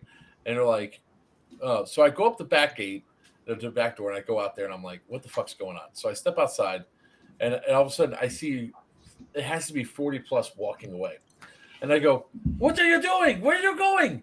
And they're like, we're dead. We got J-damned. I look, I go, I give you a life. And all of a sudden they go, oh shit, it's Nikolai. I go, whoa. No. And they start running towards me. I run down the stairs, run through, run right past the Dark Horse, just going, no. And they go, what'd you do? I was like, I kicked the hornet's nest. I'm running back inside. I get back inside, and it's still, when you guys throw a grenade into a room, you need to chase the grenade. Wait till it goes off, and then sweep in there real quick and do it. You all threw a grenade in, took out 12 plus Op 4 team members. You missed 3 of us. There was myself and 2 others that survived, but we were hiding in the back inside a hard cover. If you guys would have chased inside, you would have been able to eliminate the last of the guys that were there. Instead, Green came up, waxed a couple of you. Then Green comes inside. I sent Dark Horse 6 out saying, hey, tell the Tan on the way out to come in here and get me. I'm bored already. And so all of Dark Horse 6 leaves, right? They just take Op 4 leaves. They go, I told them to go do some hood rat shit. So the Green guys come in. They try to fight me. I think it's Tan. Turns out it's Green. I was like, oh, yeah, you guys can't take me out, but you can defend me. And they go, why? I was like, because technically I sort of still work for you guys as part of why Cartel won't take me. So they did. They tried to defend me. Finally, Tan comes in. They take me out. They search me. They don't get the right thing. So as they're going out, I had they're dragging me along. They're trying to get me out, and I'm like, I'm fighting. I'm resisting. In the basement, there's a spot. Oh wait, hold on. That's not it. I think I could pull it up because that's where fuckery began.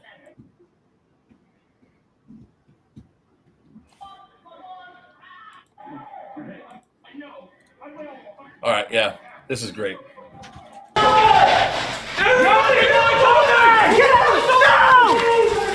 Hit, down. That guy shot me. That's one. Is that DEA that way? Yo, DEA, clear a path! Clear a path! Ready? Yeah. Ready? Go.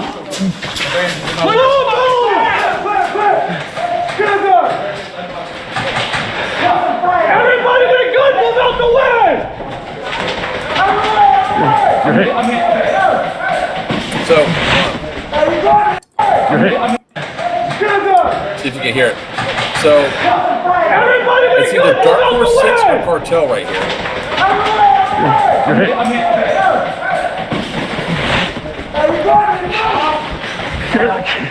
This is cute.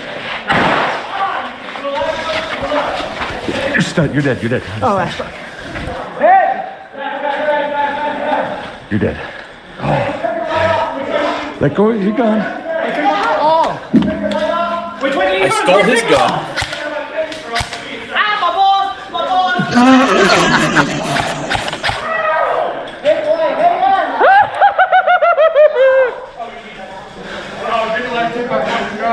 Ah, my Hit. Here's your gun back. Got it? Your deadlight's on. I keep telling you have the headlights. And you've been my bad. And you've been stabbed. You're melee killed. Oh yeah, so this guy. There we go.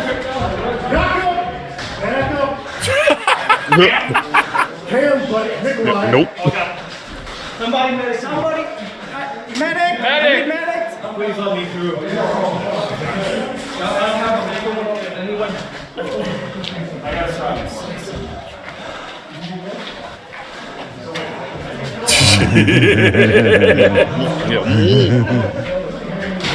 No.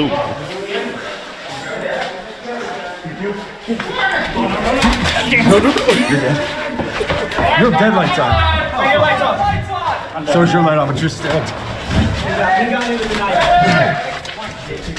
Ready? 15 seconds. Oh, God damn it.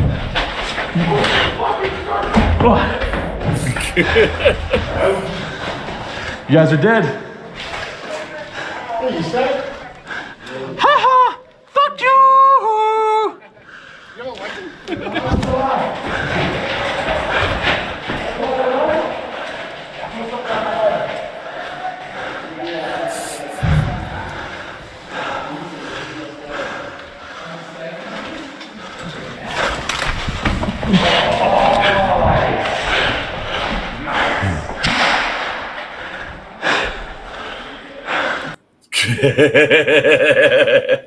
It just bang. That was fun. And then there was like a whole other bit that happened after that. Oh wait, I think I could show Mr. MK Airsoft breaking the rules. I don't even want to talk about the fact that I didn't realize Gabe was there or freaking Brainerd until Sunday. Like, how did I miss them all week? I don't want to talk about that. I'm mad. I am really mad about that. No? Wait, you guys can't take me. No? I'm not your mission. Okay. But you can medic me. Yeah? And And do what? I'm gonna go kill Tan. Yeah? Yeah, medic. I'm on. Green can't take me. Green can't kill me. Look at that. See that on Gabe? Yeah, look at that, Gabe. Busted. Take me. Busted. I know. All right. Pineapple juice. Pineapple juice. We're not taking this knife away first? No. Yeah, that was funny as hell. Yes, I knifed everybody. Yeah. Yeah. I wish I had my camera rolling. You guys talk about not realizing people are there. So I watched outside of Echo a tan player and a green player turn the corner. They both guns up at each other. And I was like, this is going to be interesting. They both put their guns down and started hugging. I was really confused. And the rest of the tan came around the corner and like, they're like, get out of the way so we can shoot him. He's like, no, man, I'm saying hi to my buddy. How you been? And they just start talking, catching up in the middle of the field. That's kind of cute. They're like, oh, I'm not going to shoot you. And somebody took a shot. He's like, I'm talking to my friend. Aww. That's the content we need right there. That's Caresoft. Yeah. Yeah, it's wholesome content. I think my favorite at one point, like, I think like, when you're talking about like around the corners and stuff, there was one point I only ran out once with the civilians around the corner, and all I heard was Echo 4 behind me, and they're like, or not Echo 4, it was freaking Dark Horse 6, and they're like, why is Skittles running point? And I just run around a corner and die because I was the only one that, like, one of 3 people that had a working gun. Shoot anything that moves. Yeah, dude, friendly fire was nuts all weekend. Oh, yeah, it was. Well, I did say shoot first and apologize later. I mean, that's fair. It's a game where you can't see indoors. I just want to also point out my wife totally sabotaged my sushi by giving me eel sauce instead of soy sauce as one of the 2 sauce packets, and I can't eat eel sauce. Mom's here. Hi, Mom. It's okay. Loki will take care of that for you. Where's your fedora-less child? I don't know. He left me. No, and I didn't. I'm just a cop. Wait, was that you, Monte, hugging your buddy on the field? Oh God, it was so going through all of it. We as a staff, we reassessed at the end of we were told that we couldn't have the night mission. We made some definite changes for future events to make things run smoother, faster, and all that.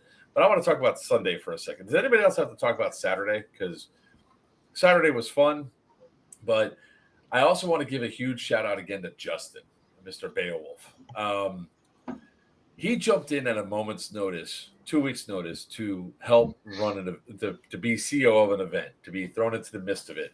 And because of everything that was going on, myself at least, I did not have a chance to sit down and talk with him, go over the gameplay or anything else because I was much too busy dealing with personal shit, right? Couldn't I really did do sit anything. down with him a little bit, but I feel like I still left a shit ton out on him. I feel bad. So we figured it out. It's fine. We got the dub. That's chill. So I just want to say again, I really appreciate you stepping up, and I also want to appreciate Spider for going Cheers. back out there after he got a little mad at his team. I don't know about that yet, Meathead. I know I executed a few people at close range. So I want to talk about one of the things that I guess, Buck, we can talk about it. There is a gentleman that was running a graffitied minigun who is no longer welcome at our events. When you account for 37 war crimes, you no longer belong at one of our events. And that's just for this one. This isn't including all of the shit this pertained person did at Scorched, this at Syndicate 2, Syndicate 1. It not okay. Big not okay. What was he even doing that he got there? I don't think I could come up with 37. Well, I came up because TAM players, after the Nikolai mission, I was going to go back to rest for a minute, get some water, because the cartel mission messed me up a little bit.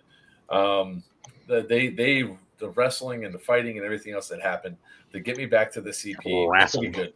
Yeah, he was at Bad Blood as well. We will be speaking to Moondog about this particular person as well in the near future. The only thing that we're going to mention is that they've been banned for actions that are here. We cannot tell another event host what to do. Nope. But we can just inform him of the things that he's been doing. It was the green minigun. Yes, Monty. The green minigun with anime girls all over it. So within the first 45 minutes of the first Evo, I had tan dudes running up telling that this guy's threatening to come out there and full auto us and everything else because they're sitting in the line of fire. I walk up, I go over.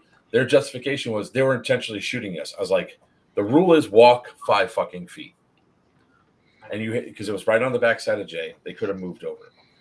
The attitude that was thrown back, I just simply looked. I was like, the rule is 5 fucking feet. Move out of the way. Because when I walked up, there was players behind him. And when I came around, they were peeking out and they were using their buddies as cover. It happens, right? That's why we have the rule in place. That was like the first war crime I called in the entire day was major war crime green, threatening, attitude. And when we started talking to all the other staff members, the war crimes that they called in about this one individual started to add up all weekend long. I didn't know the severity of the issues until Sunday, which moving forward, if you know that it's a distinctive gun, like say a minigun, we need to start addressing players that are going full auto into buildings because this person was full autoing inside of the buildings, into the buildings. So, yeah. Put him in the fight to the death match. I think he'd eat Tim. So I'm not saying it lightly. We don't do this lightly, but that's not the first time that we've had a problem with this particular individual. And at this point in time, we just have to say, you're not welcome at our events anymore. Obviously, you get a little bit too heated. I don't care. You're blatantly disrespecting and not following the rules. At this point in time, they'll be contacted individually, separately, saying, hey, do the actions that you did at the field at Syndicate 3. You're no longer welcome. We do it to protect our players and the safety and everything else. With that being said, Sunday was weird because we were calling in war crimes, but there wasn't attitude war crimes. There wasn't fighting war crimes, except for a couple guys got heated, especially towards the end. When they were saying they're shooting into our CP. Let me pull up a map real quick. Because the DEA CP was, hey, that's not there. Oh, there it is. Come on, Mr. Matt, pull up. Justin, you're breathing into your mic again. Stop breathing. All right. So on the map, that building 8 is your CP. This structure right here, that's where all the hands are, like right there, is not your CP. This little parking lot down there is not your CP. Your CP is building 8. If you are outside of building 8, that's over 100 feet from this section right here to the door. You're shooting from the berm, you're getting shot back. All right. I don't care if you're upset or I don't care if they're shooting at you if you're by the berm.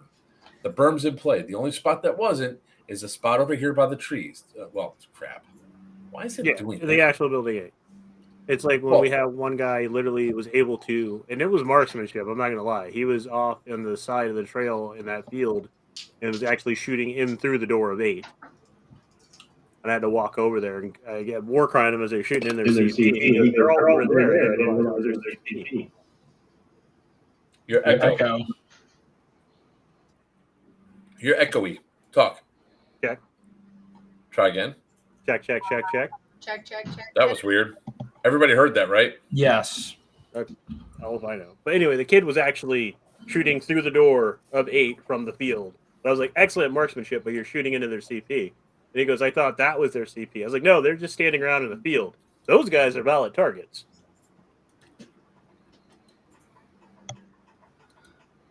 Still can't believe the person that decided to empty.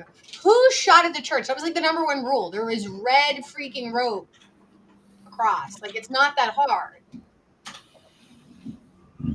I thought that was squared off. Why was that person not kicked off the field?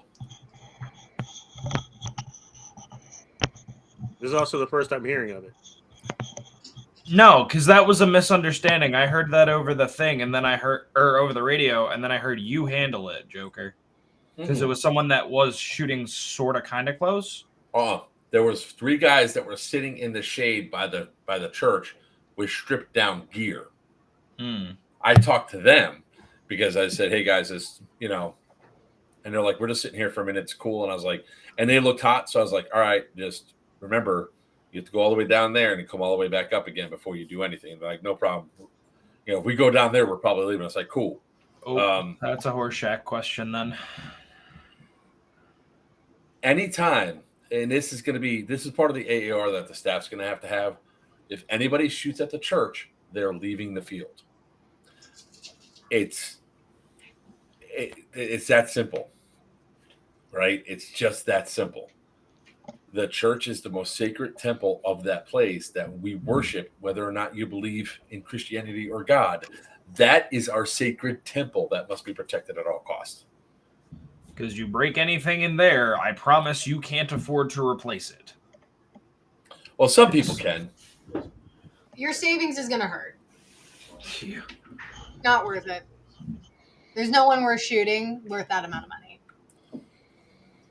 And I just got contacted by one of the teammates, a minigun guy.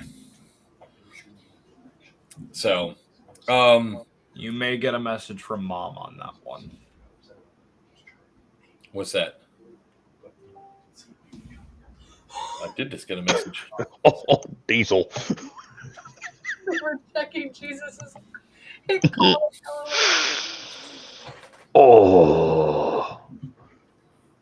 I mean, Jesus would call his hits. He doesn't get hit because he's got divine intervention. You're cringe. Next. But if he did, he would call it. We need a patch that says that Jesus would call his hits. This just got a whole. I mean, he took 3 nails and went down. We are moving along now. And I'm backing out of the room. Oh, here we go. What were the immersion replicas that are out on the field? They sounded so damn good. That is Echo 4. That is their propane guns and everything else.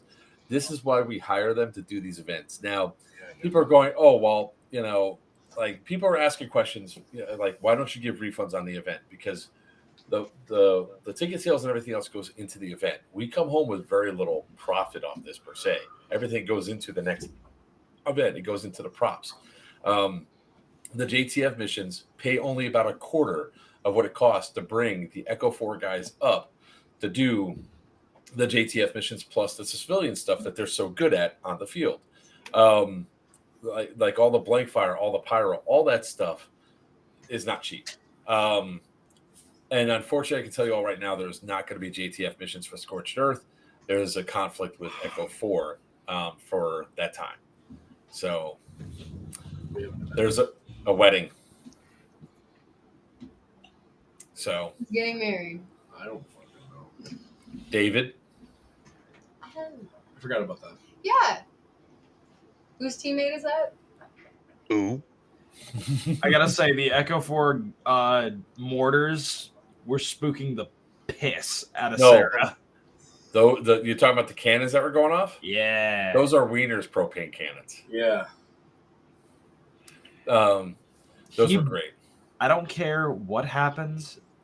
You need to drag him kicking and screaming to any of the next events that you are going to, and I am attending. He knows. He's already got the date set for the next stuff. Wiener's definitely. I miss Wiener. Wiener would. Hey, no, he texted me. He's now up to 12 mudslides.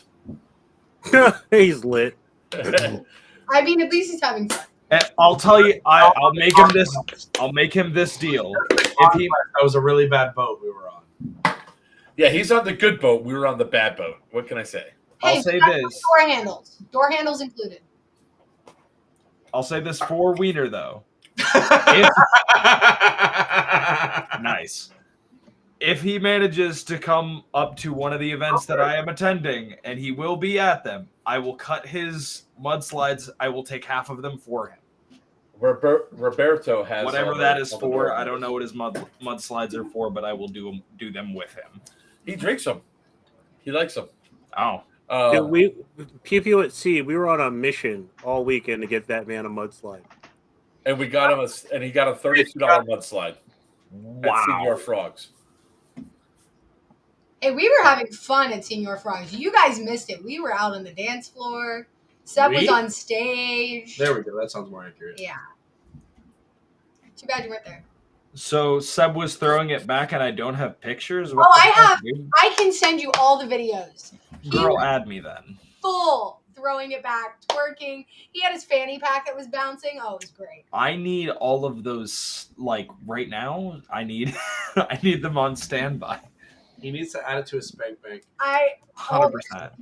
Listen, there's a girl spanking her own bank in front of him, so I got that. So. Listen, this man, he voluntarily kissed me while I was holding him to the floor.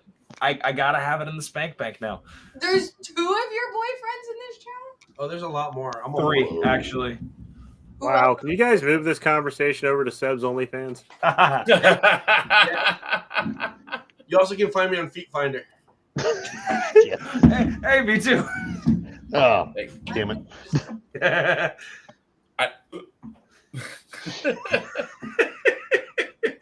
I'm going to take another shot.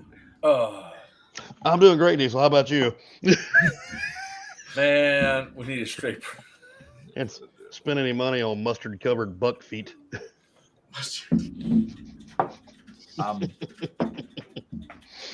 Farmers only goat fight. He's still there. I mean, he didn't go anywhere. Christian Mingle. I'm leaving. No. He's only talking about it. It should be. What he meant to say was Toucan Mingle. You know, Christian. Oh man. All right. So, with that all being said, right, Sunday, even though the war crimes went through the roof, Cartel got super aggressive on the field play wise because they were doing everything. Dawn was like just a prisoner taking machine. I was down by one, yes, and she's like taking him up, and then people started realizing that there was a problem with the behaviors and stuff that they were doing. Like there was one tan dude that was in the heat of a battle at one and did a full auto burst. So I went like this. I pulled up the radio. I was like, Joker to Smurf. She goes, go for Smurf. And I looked at him. I was like, major war crime on tan, going full auto. And he's like, oh, shit. And so then he comes over and he's like, I'm sorry. I flicked the selector switch. And I just gave him the look. He goes, I'm sorry. I just got into the heat of battle. That's better. Then his buddy did transition. And all of a sudden he did a quick burst. He's like, oh, crap, I'm sorry. And then he goes, before I could say anything, his buddy's like, He goes, "Don't do that. It's a war crime." And I was like, "That was an accident. You did it on purpose." So ultimately, all right, I'll let you all tell that story, the urine camp. Nice. For that, you get to tell it. Okay, all right. So, where's my piss cup guy in the chat? You still here? I forgot the name. There came a point where, I was telling my guys, like, intel, and prisoners. Bring me all of that. We were getting a lot of random things at the CP. They're like, "Hey, is this intel?" And I'm, there's a point of, like I don't know if it is or not, but let me hang on to it and I'll get with an admin. So this guy comes in and he is super excited. He wades through like a whole like group of like 8-10 prisoners that came in at one time. So I'm, marking my tally marks down. He's like, "I got some intel." I'm like, "All right, cool. Bring it up, bring it over." Yeah. Now I don't have gloves on. Buck's standing there with me. He takes this urine sample cup, slaps it in my hand, and I'm like, It's, well, first of all, I'm going to say it's not yellow at this point. It's he just saw the cap at that point. Yeah. And we rotated around, and it's, by this point, the urine in the cup is now Coca-Cola colored. And I'm like, oh no. At this point, I do have to say, I don't think Beowulf fully had recognized that it was actual piss until I went, hey, that's piss. I'm still processing, mind you. I'm just sitting there like, I'm buffering. Like, oh no. And I look at the guy and I'm like, I don't even have gloves on, bro. Hold on. Please play the video, Buck, if you got it ready. I don't. I literally just found it. I will. I promise. I will make a TikTok out of it, and it will be everywhere. I will put it, and it will be in everybody's inbox as soon. I gotta get it edited, but it is there. It is the sheer look of just. Oh. And just for clarification, before anyone gives Beowulf shit, he did not have his eye pro on because he had someone covering the door. We were in there. He cleared his mask. Don't give him shit. There was someone covering the door to clear his mask. He's clear. I promise. You're emphasizing it too much. What did I say? What did I say? The door was shut. There was someone blocking the hole. Did I say? Who cares at this point? I'm gonna mute Bash. You have to mute me then, because he's in the corner. Collateral damage. Like a child. Innocent I am not collateral damage, as mom. The bruise on your thigh says otherwise.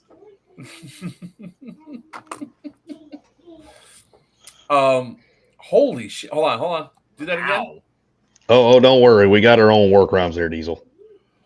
Wow. Ow. That's called the airport with Seb. Please. Fucked around. She found out. I did. I want to find out. Please. And all I know is that the security guard at the airport was going, fight. They were as invested in it as we were. K-Derv, keep it in your pants. Only for you. I'm still waiting. Oh God. So I will say that A lot of stupidity. Sunday I was able to walk around, record, and see some awesome stuff, and saw how much the players were actually enjoying the event. So with that being said, what the hell happened, Skills? A shoe, a monorail, a headlock, and Seb getting a lot of his.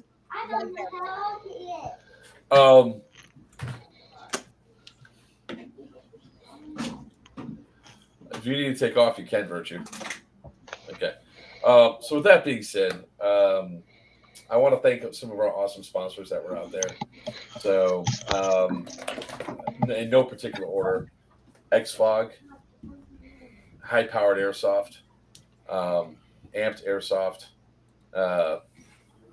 Jackal Tactical, On the Go Surplus, Gunny's Warfare Center, Dead End Outfitters, Gert, The makers of the Piss Cup. the makers of the Piss Cup. Thankfully, had a really good seal on it. MK Airsoft. We love it. And Sinister Customs all gave stuff for the raffle and everything else. And I really want to thank everybody for all the stuff that they did. It really was, in the end of the day, we had the most players that we ever had at the event. We did a lot of stuff. And, you know, even though we had some situations with some ambulance stuff, at least we had this awesome event to piggyback off of, and so many people are eager for the next events. So tomorrow, I'll be sending out an email for Geigerlands 2 Electric Boogaloo, and I'll be sending out another one for Scorched Earth, which I'll be putting the tickets live. Of course, since everybody is says alumni that was at the event, you guys get discounted tickets to go in. You're gonna make me give something up for raffles. Hey man, raffles are king. And I want to thank Wiener for the item that he gave me for the raffle for Battle Bus Adventures. And I know that Preacher was very appreciative of the fact that we brought Damien said that he could use his action track chair for the weekend. So it really was a cool kid, really wanted to go through and do it. We are going to have our own staff AAR on Thursday, which is going to be private. You guys don't need to see that. But I do want to thank the players, all the players, and everybody that's come up that wished my mother well.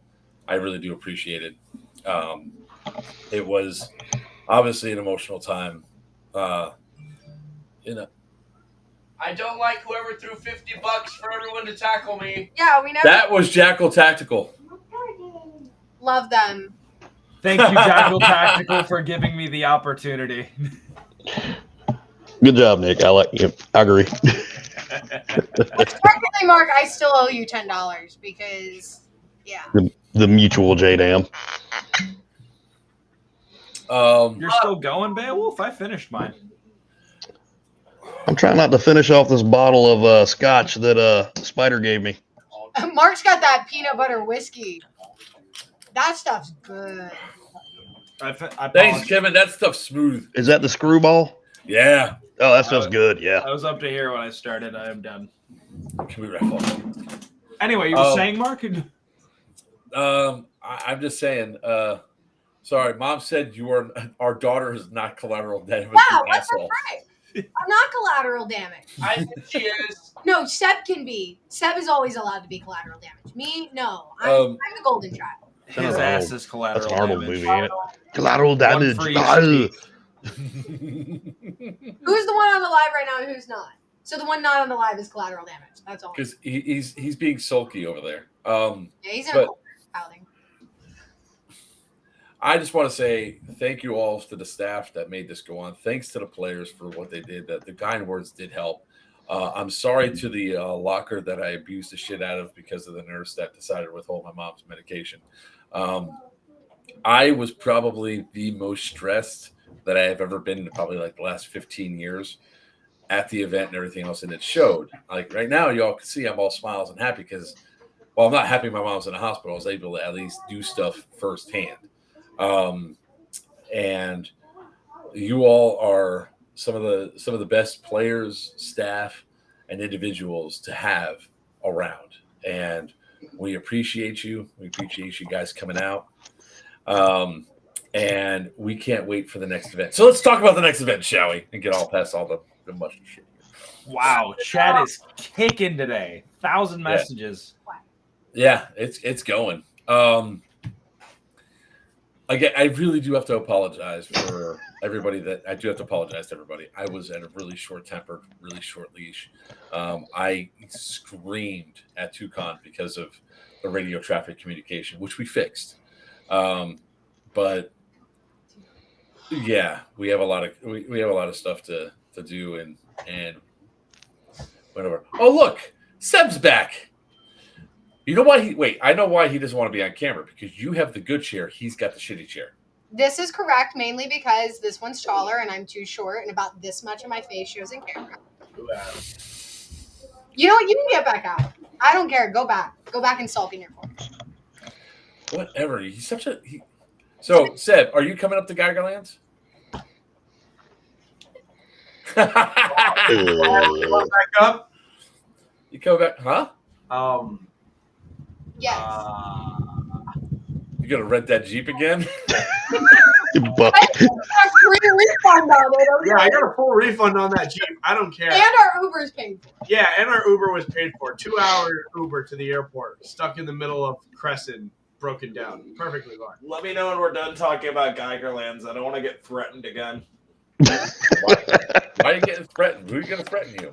Because I'm not certain if I'm going to be able to make it. Everybody keeps threatening me. I mean, if Buck doesn't go, then I don't go. So there's a contingent here. Hey. We He likes being thrown around by you, apparently. It was a dream. It was a dream. Finding a man. All of a sudden, Buck just slides into the chat like, "Hey, well now she said something."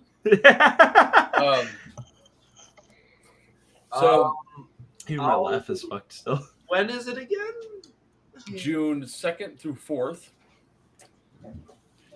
I know. It's a few weeks. It's a little over a month away, guys. Yes. You're like sponsored to go to Texas. You be quiet. Someone's actually paid to go to our own event. She's not wrong. Children, knock it off. Don't make me ground you two. That's perfectly fine. Oh. So, I'll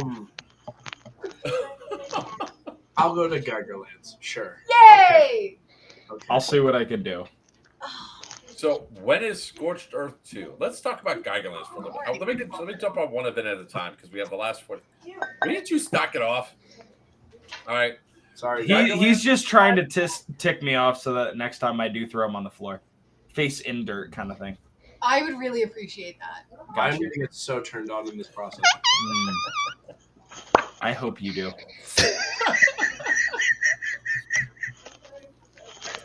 All right. So, all right. So, Geigerlands 2 is going to be the 2nd through the 4th. The cool thing about this one is we're going to have you can sleep out on the AO. So technically, it's a nonstop event because you can melee kill people. Christian, No, we cannot pie people at Geigerlands. Yes, we can. Bashes for $10 per pie. Mark will be taking that money. We will have him pre-tied down so you don't have to chase him. That's where it started. Was good. Whoa! Holy shit, Zach. The fact that she's so light and he can just go yeet like it's nothing. The fact that he does. Yeah. So, all right. At one point this weekend, he grabbed me, goes, John Cena, and flipped me completely in the air. And I like how straight. That makes it perfectly legal. It's not domestic violence when you do it that way. No. Yo, what's up, Monte? All right, look. You can camp out on the AO. You can take over multiple different buildings that you guys can sleep in to build your own settlements and encampments. It is a low ammo event, meaning that you only can carry a certain amount of mags on you that has ammo in it. 3 mid caps for 1 high cap mag. You can always go back to wherever your encampment is and reload. We're talking about the rules, upping the rules to allow people to attack settlements at night with melee weapons. No guns. We're not doing for reasons. Oh, what? You're not slick enough to like knife him in the middle of the night? You weren't sleeping on that AO. You were going to go back to your plushy ass hotel room. Don't even act like you're doing that. Yeah. I'm going to go to my plushy ass hotel room. Definitely not sober. I mean, so am I. I'm going back to my hotel room, but I'm just saying, don't act like After the walkthrough, I'm definitely not sleeping on that AO ever. No. Never again. Not after last year. Hell no. I was den mom for Scorched, and man, those buildings are fucking cold in the morning. Brainerd, the only way the fists are the melee weapons if you have those Hulk gloves on. And remember, it's light as touch. Wait, that big Brainerd? It's big Brainerd. Yeah. Gigantor? I don't know if Gigantor.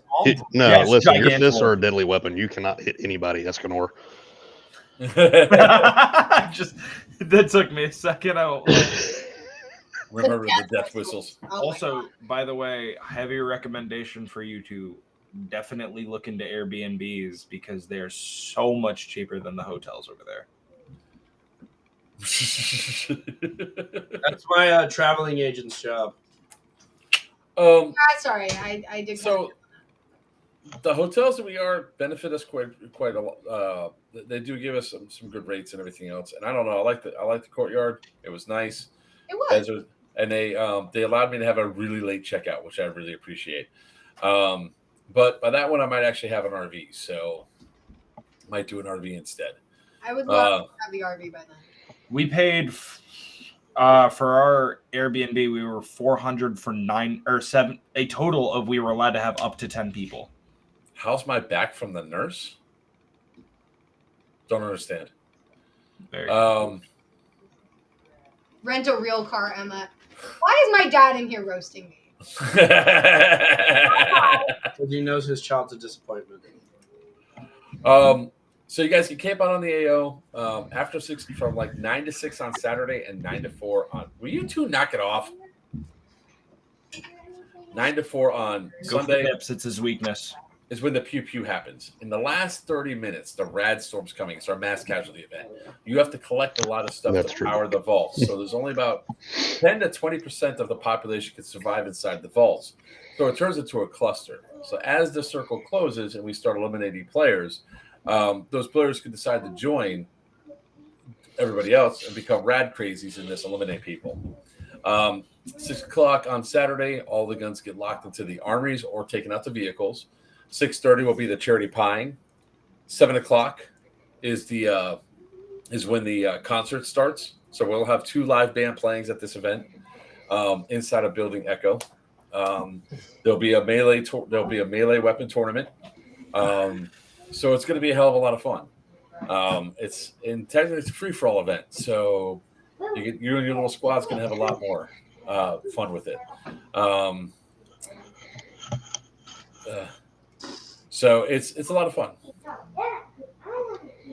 The walkthrough. Didn't you run into the ghosts? Oh yeah, we did.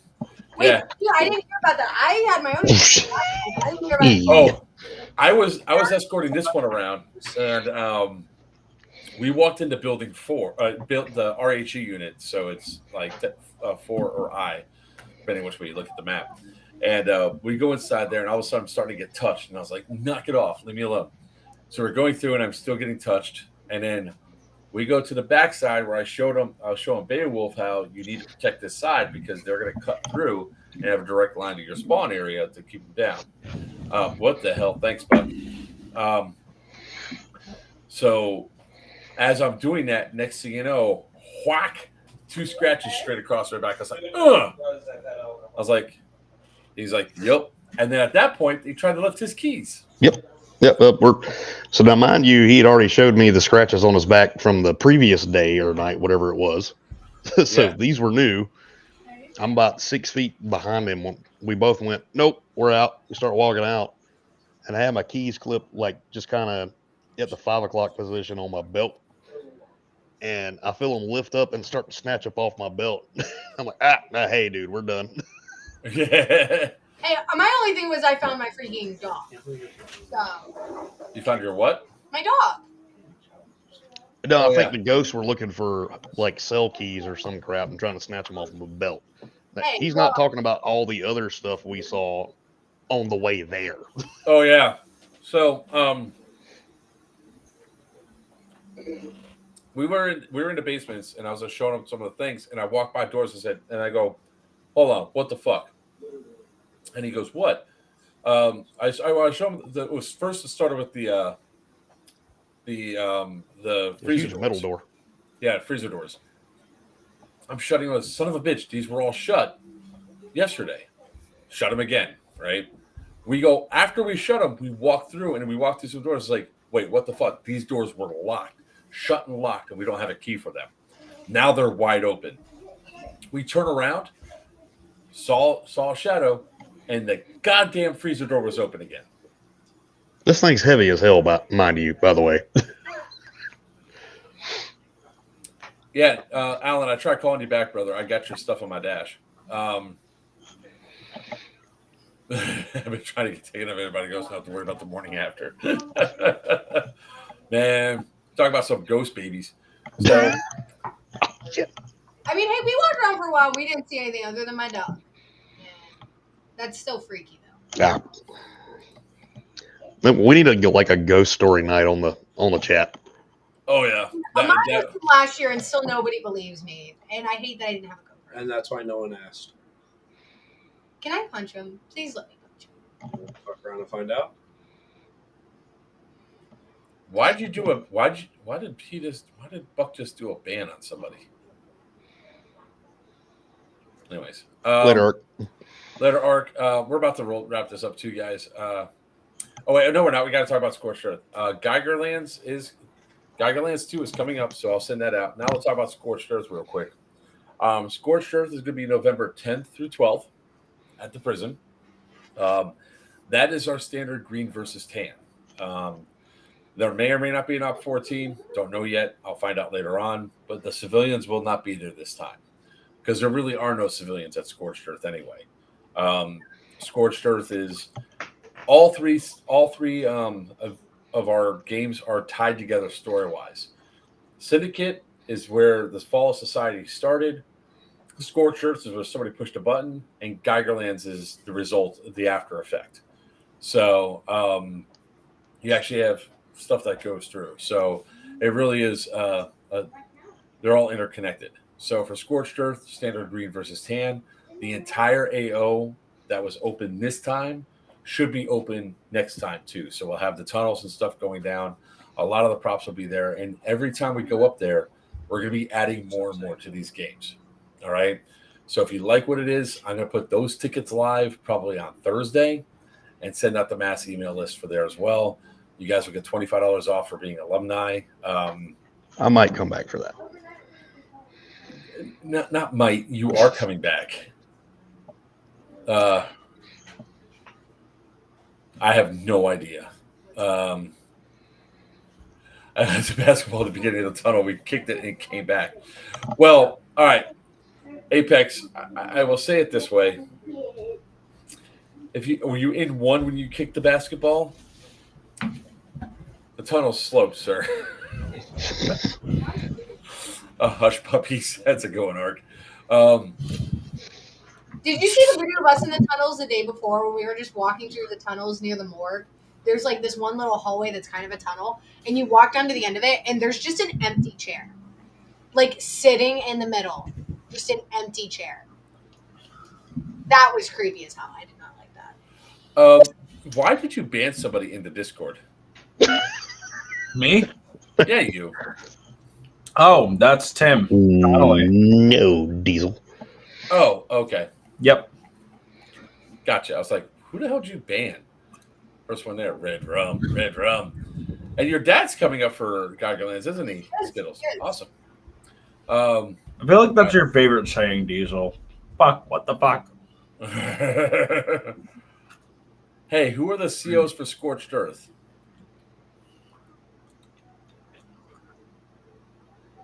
That'd be Daddy Tubbs. I don't know. I think that while Tubbs loved, at the same time he was terrified of being CO. I would just love to see the powerhouse of Beowulf and Tubbs together rocking out the green faction. We don't know who the CO is going to be for Tan yet. I have a couple volunteers. We have to talk with them and everything else to see. Flip it. We were Tan. Oh, you guys. Oh, that's right. You guys we were Tan. Yeah, we could always. Worst case scenario, we could always put Justin versus Beowulf. Beowulf versus Tubbs. No, please. What? I've been EXO for both of you. I can't choose sides. I just won't be able to come. All right, that part sounds awkward. I was gonna say, I would love to serve Aging? under Buck. Are you kidding me? If that was an opportunity, I'd do that gladly, just to screw around and get us war crimes. Specifically under Buck. If you guys want me to come back for Scorched Earth as a CO for whatever side, y'all got to talk to that guy up there. General. Oh, I want him back. Don't get me Buck, if wrong. you go CO, I'll be your XO. We can work with that. Wait. You want him to be your CO or XO? No. You'd be surprised. I don't think Joker wants me as a CO just yet. I don't want me as a CO knows I just can yet. tighten up. Huh? Wiener knows I can tighten up. I can take my shit serious if you want me to. It could happen. It could happen. Hey, what is it? A stop clock is right twice a day, right? We'll definitely talk to a bunch of guys. We'll talk to the staff, see what they're going to do. But we plan to have some more cool stuff for you guys in store for Scorched Earth, like opening up more of the outside the fence. What? You say Tubbs being outside the fence? Yeah, that's what I said. Opening up more buildings outside the fence. What? Oh. So we have some cool stuff. Now, I know what a lot of y'all want to know about.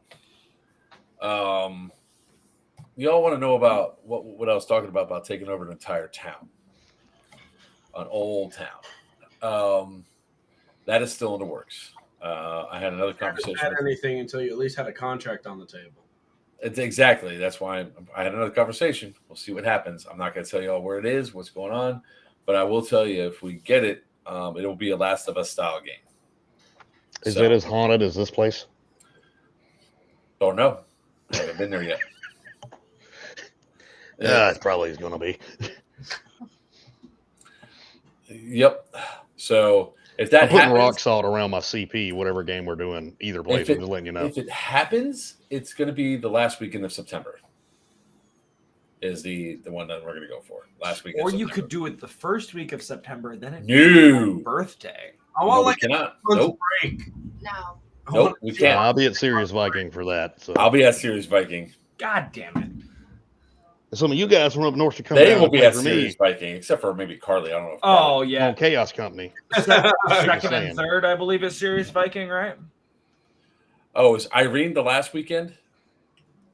What was this? Seriously.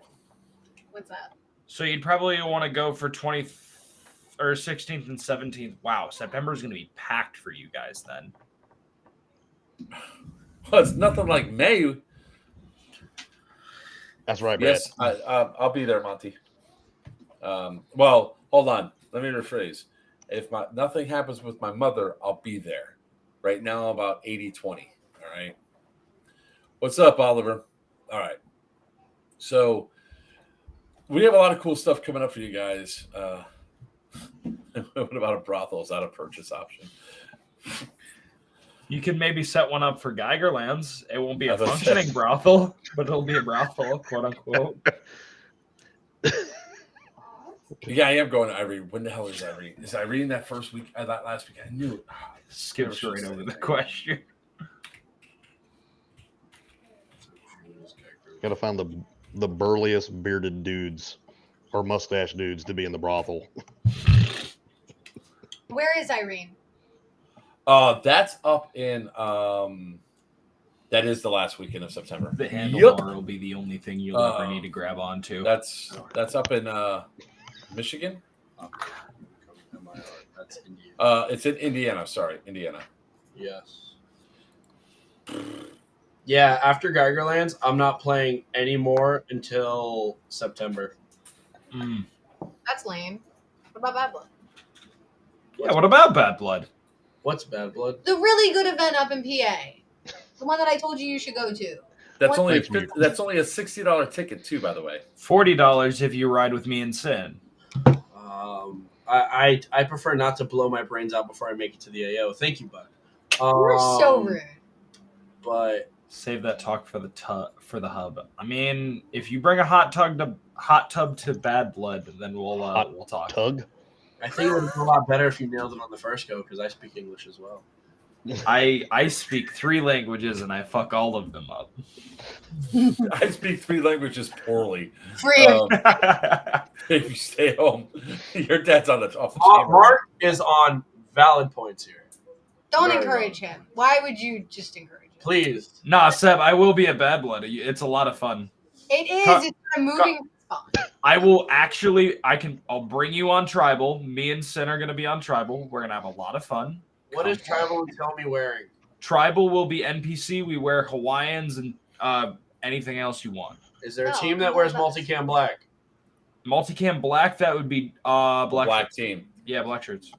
Done. Multicam black it is. All right, we'll be killing. Have fun playing Skittles. Deathball. We're gonna be killing Bash. Yep. Are you joining? Are you going to be joining us, Joker? Or are you staying on? No, I'm Marxist? staying on Marxist. I stay on the team I've always done. Besides, I want another 153 knife kills. That was his count from last year. Are you shitting me? No, he No. is not. How does a fat man move that quiet? There's 800 No, people. it's even better. I Yeah. walked into a whole bunch of black shirts wearing solid tan, knifed them all, and then grabbed a hold of the CO. Wasn't Beverly that Hills Whiskey Ninja. at the time? I guess this is quantity over quality if Mark's getting away with this stuff. No, it's just that many people. Yeah. It's 1,000 players. 1,000 players for the event. People are not that smart, as we know, with airsoft players. So. And this is usually a really good entry milsim for a lot of new players. So this is actually how we go in and choose our stock, so to speak.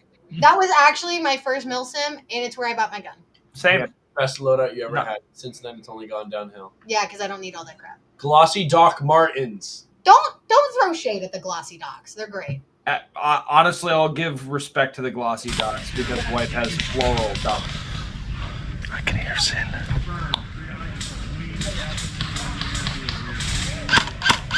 Yes. No, Geiger is not 1,000 players. Bad Blood is 1,000 players. I'm wearing solid tan. I love you. I'm already dead. That's why I was putting my shit away. I just got shot. You're late. Know where I was? I was right there. Hi. How you doing? I'm alive. Yourself? Not anymore. Not anymore. Is this walking, knifing people? Yes. You're just.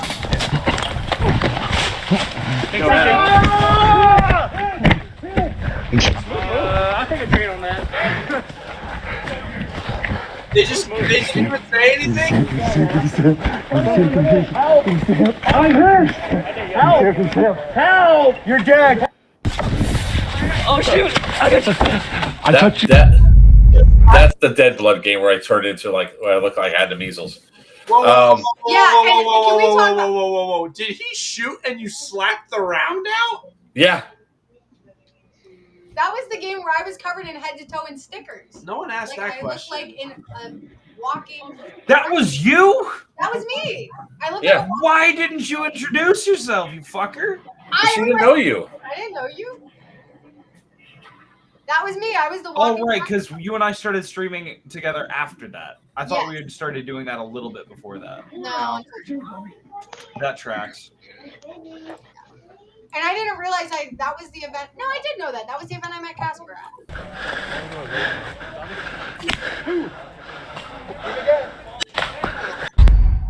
Oh, get the Here, Tommy.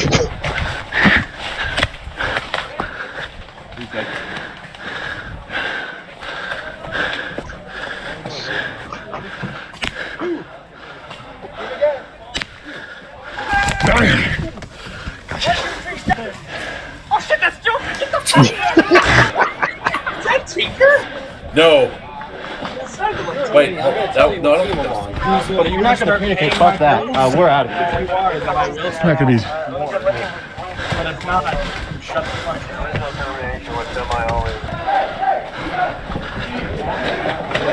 Alright. Come on in. Oh, shit. These fucking guys. is so sneaky. I can't get away from him. Shit.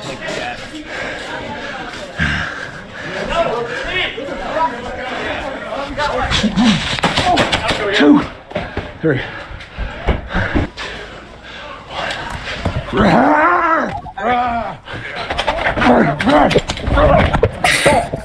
I was the zombie king. Shot. Yeah, where's the video of that guy? Shot. I got two of them right Which here. one? 30 seconds down. Oh, I got it. Hold on, I'm sorry.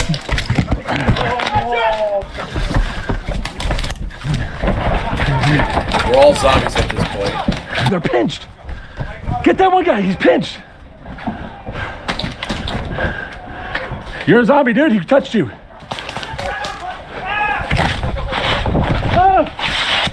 Missed.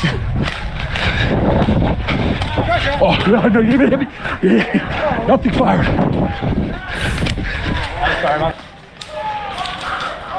Oh, here it is, right here. Oh, shit, move. Oh.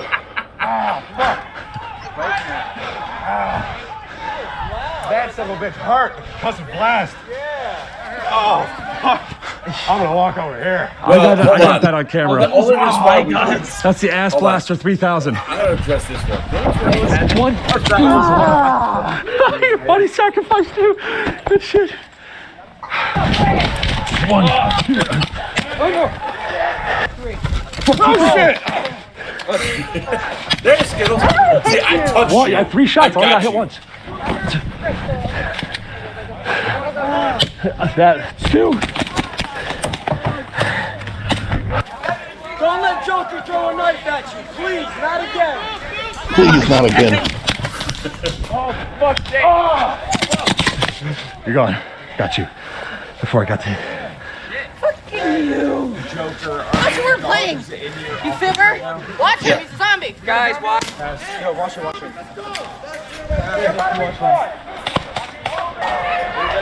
That's not Joker. No, I'm not, Owen.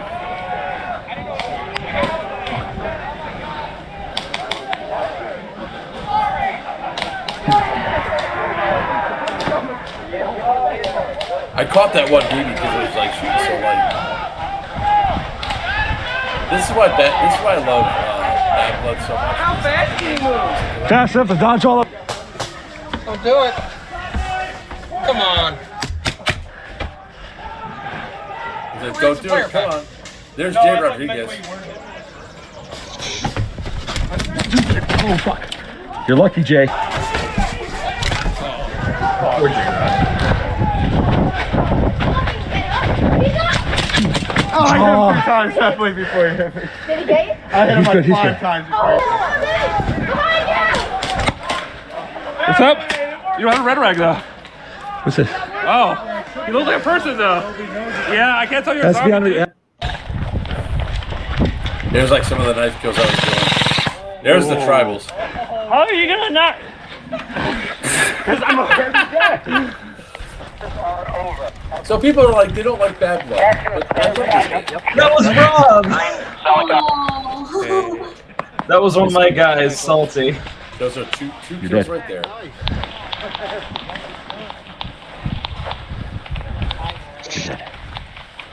Three.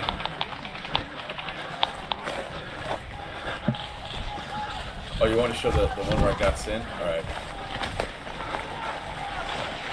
You're dead.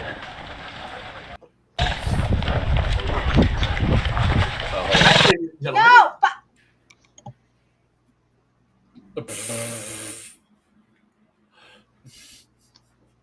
Anyways, I don't know if they're gonna come back or not, but yeah, I'll find that one real quick and show that one video.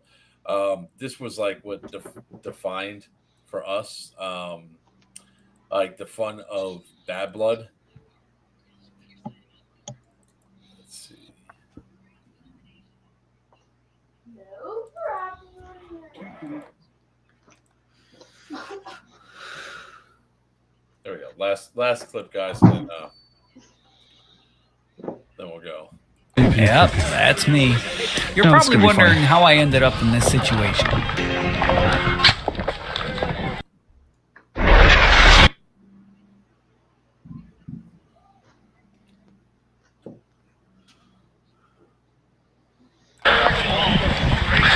I'm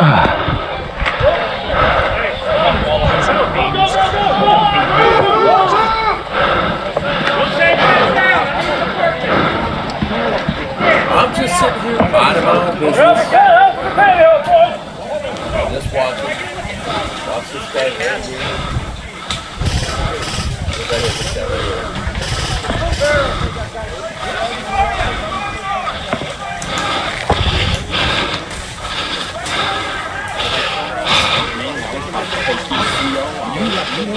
You guys were going to walk off, and I was going to take your CO out. Fine. You did. That was good. I got what you meant. Flip those guys in the tower. Let them get out. We're going this way. Thank you for not. No. saying anything. I'm dead. Just go up and get him. Which one? The one with the blue, green beret? Guy.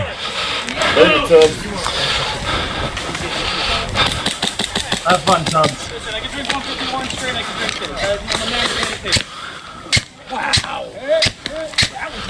Really? Don't even do it again.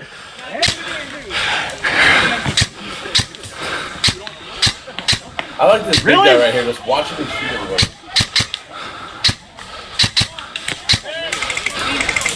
Did I just shoot you right there?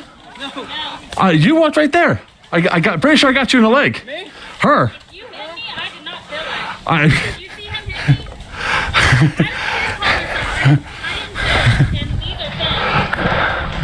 I swear. I swear. I'm not gonna, because I would have. No, I would call it if you hit me. Maybe you hit my shirt or something. Can I get your stamp, please? Sorry, that's Seriously, why is it all sweaty? It's in my pocket. Thank you. No, actually, it was shooting just fine. No, this is gonna be funny. That is the PCC9 though, and evidently that was a lot of craziness that happened with that gun.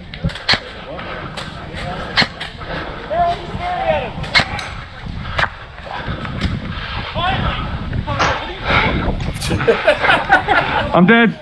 25 kills.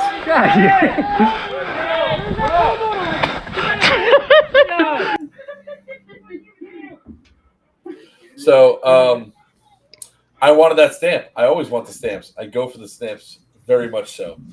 So, with that being said, ladies and gentlemen, boys and girls, unless anybody else has anything they want to share or say, talk about the event or anything else, I think it is time for me to go finish more of this screwball here.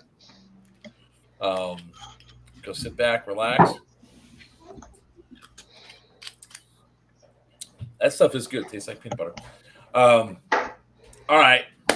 So let's talk. Go over a couple more things. So what we have coming up as of right now? Beowulf, are you going to Thunderdome? Not going to be able to make that one, but I have an event coming up this weekend at F13, and then the one at Big Indian Paintball. Tell about that one. F13 is Operation Scudbuster. It's going to be a mini Milsim event that starts Friday night and goes through Saturday. We're ending around 5 o'clock. Tickets are available on their website. I will be the green CO or the Iraqi CO for that one. And then also we have New Breed Airsoft's event at Big Indian Paintball in Perry. If you guys haven't checked out that AO yet, awesome field. Which I know somebody in the chat's not going to be there. In the chat, yeah, there's probably people in the chat. Yeah, but there's a guy in the video on the stream that's not going to be there. So I will be at. Well, not just you, Buck. You're not expected to be there, all right? I'm not going to be there because I'm going to be in Texas. Texas? Yeah, so on I will be at, what is the first weekend of March? May. Jesus. May 5th through the 7th, I'll be up at Durham, North Carolina for Operation Thunderdome 2 at that mall. For Operation Lion Claws, those tickets are sold out. You can't get them anymore. After that, on May 20th, New Breed Airsoft is having their game, Operation Red Horse, at Big Indian Paintball in Perry, Georgia. Unfortunately, I will be at Airsoft Palooza in Houston, live streaming that event for those guys. So I will be there. Check that out. And then after that, June 2nd through 4th, we obviously have Geigerlands 2, Electric Boogaloo. Come on out, guys. Check it out. It's going to be a hell of a lot of fun. In addition to Then later on that month, towards the end of the month, I believe it's the last weekend of June, is going to be Bad Blood 2024 or 2023. You can get those tickets right on evike.com. Dates posted are June 23rd through the 25th. If you're not going to be there, you're a bitch. Get good. Show up to Bad Blood. It's one of the best events of the year. September 1st, Beowulf and I will be at, with a lot of the other guys that you've seen on this channel, we'll be at Serious Viking. Chaos Company For sure. Gun Truck will be there. Rat-a-tat-tat will be there. Oh, did I show you the toy I got for Rat-a-tat-tat? Let me show the toy.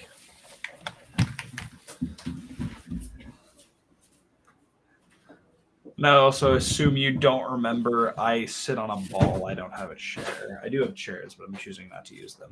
Oh, thank God, because I was thinking you were doing something completely different. Yes, I'm getting absolutely railed right now. Turns Somebody out in the chat Steph's earlier here said right you were now. a bottom, but at least you're a power bottom. Oh, is that a Say hello to my little friend. You got to name it. Whore. The hoe. She likes spitting on you. She's a spitter, not a quitter. That's right. So this will be on the Rat-a-tat-tat. Yeah, so she's got some armament. I'd like to thank Brainerd for the gun. Loki's even like, what the fuck is that?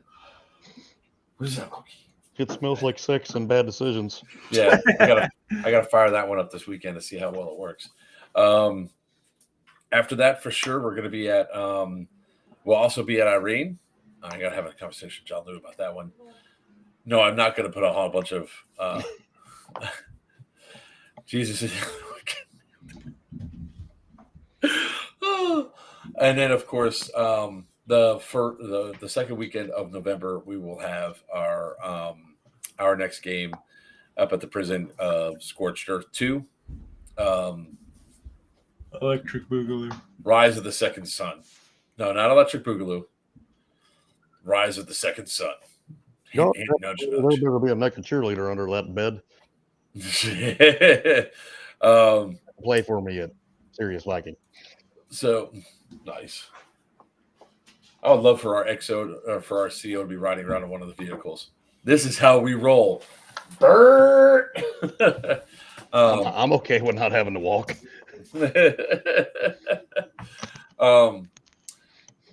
And maybe the battle bug will be done in time for that too. So we might actually have 3 vehicles. We got the battle bug, Rat-a-tat-tat, and the gun truck. I hope the honey badger will be done by then too. God damn! Imagine that squad just rolling out. Where do we go? Fan out. Murder everything. Kill them all. All right, guys. With that being said, I'm Joker from Players Wanted. With me is the Papa Bear himself, Beowulf West, and it's Buck. Until next time, may your BBs fly true.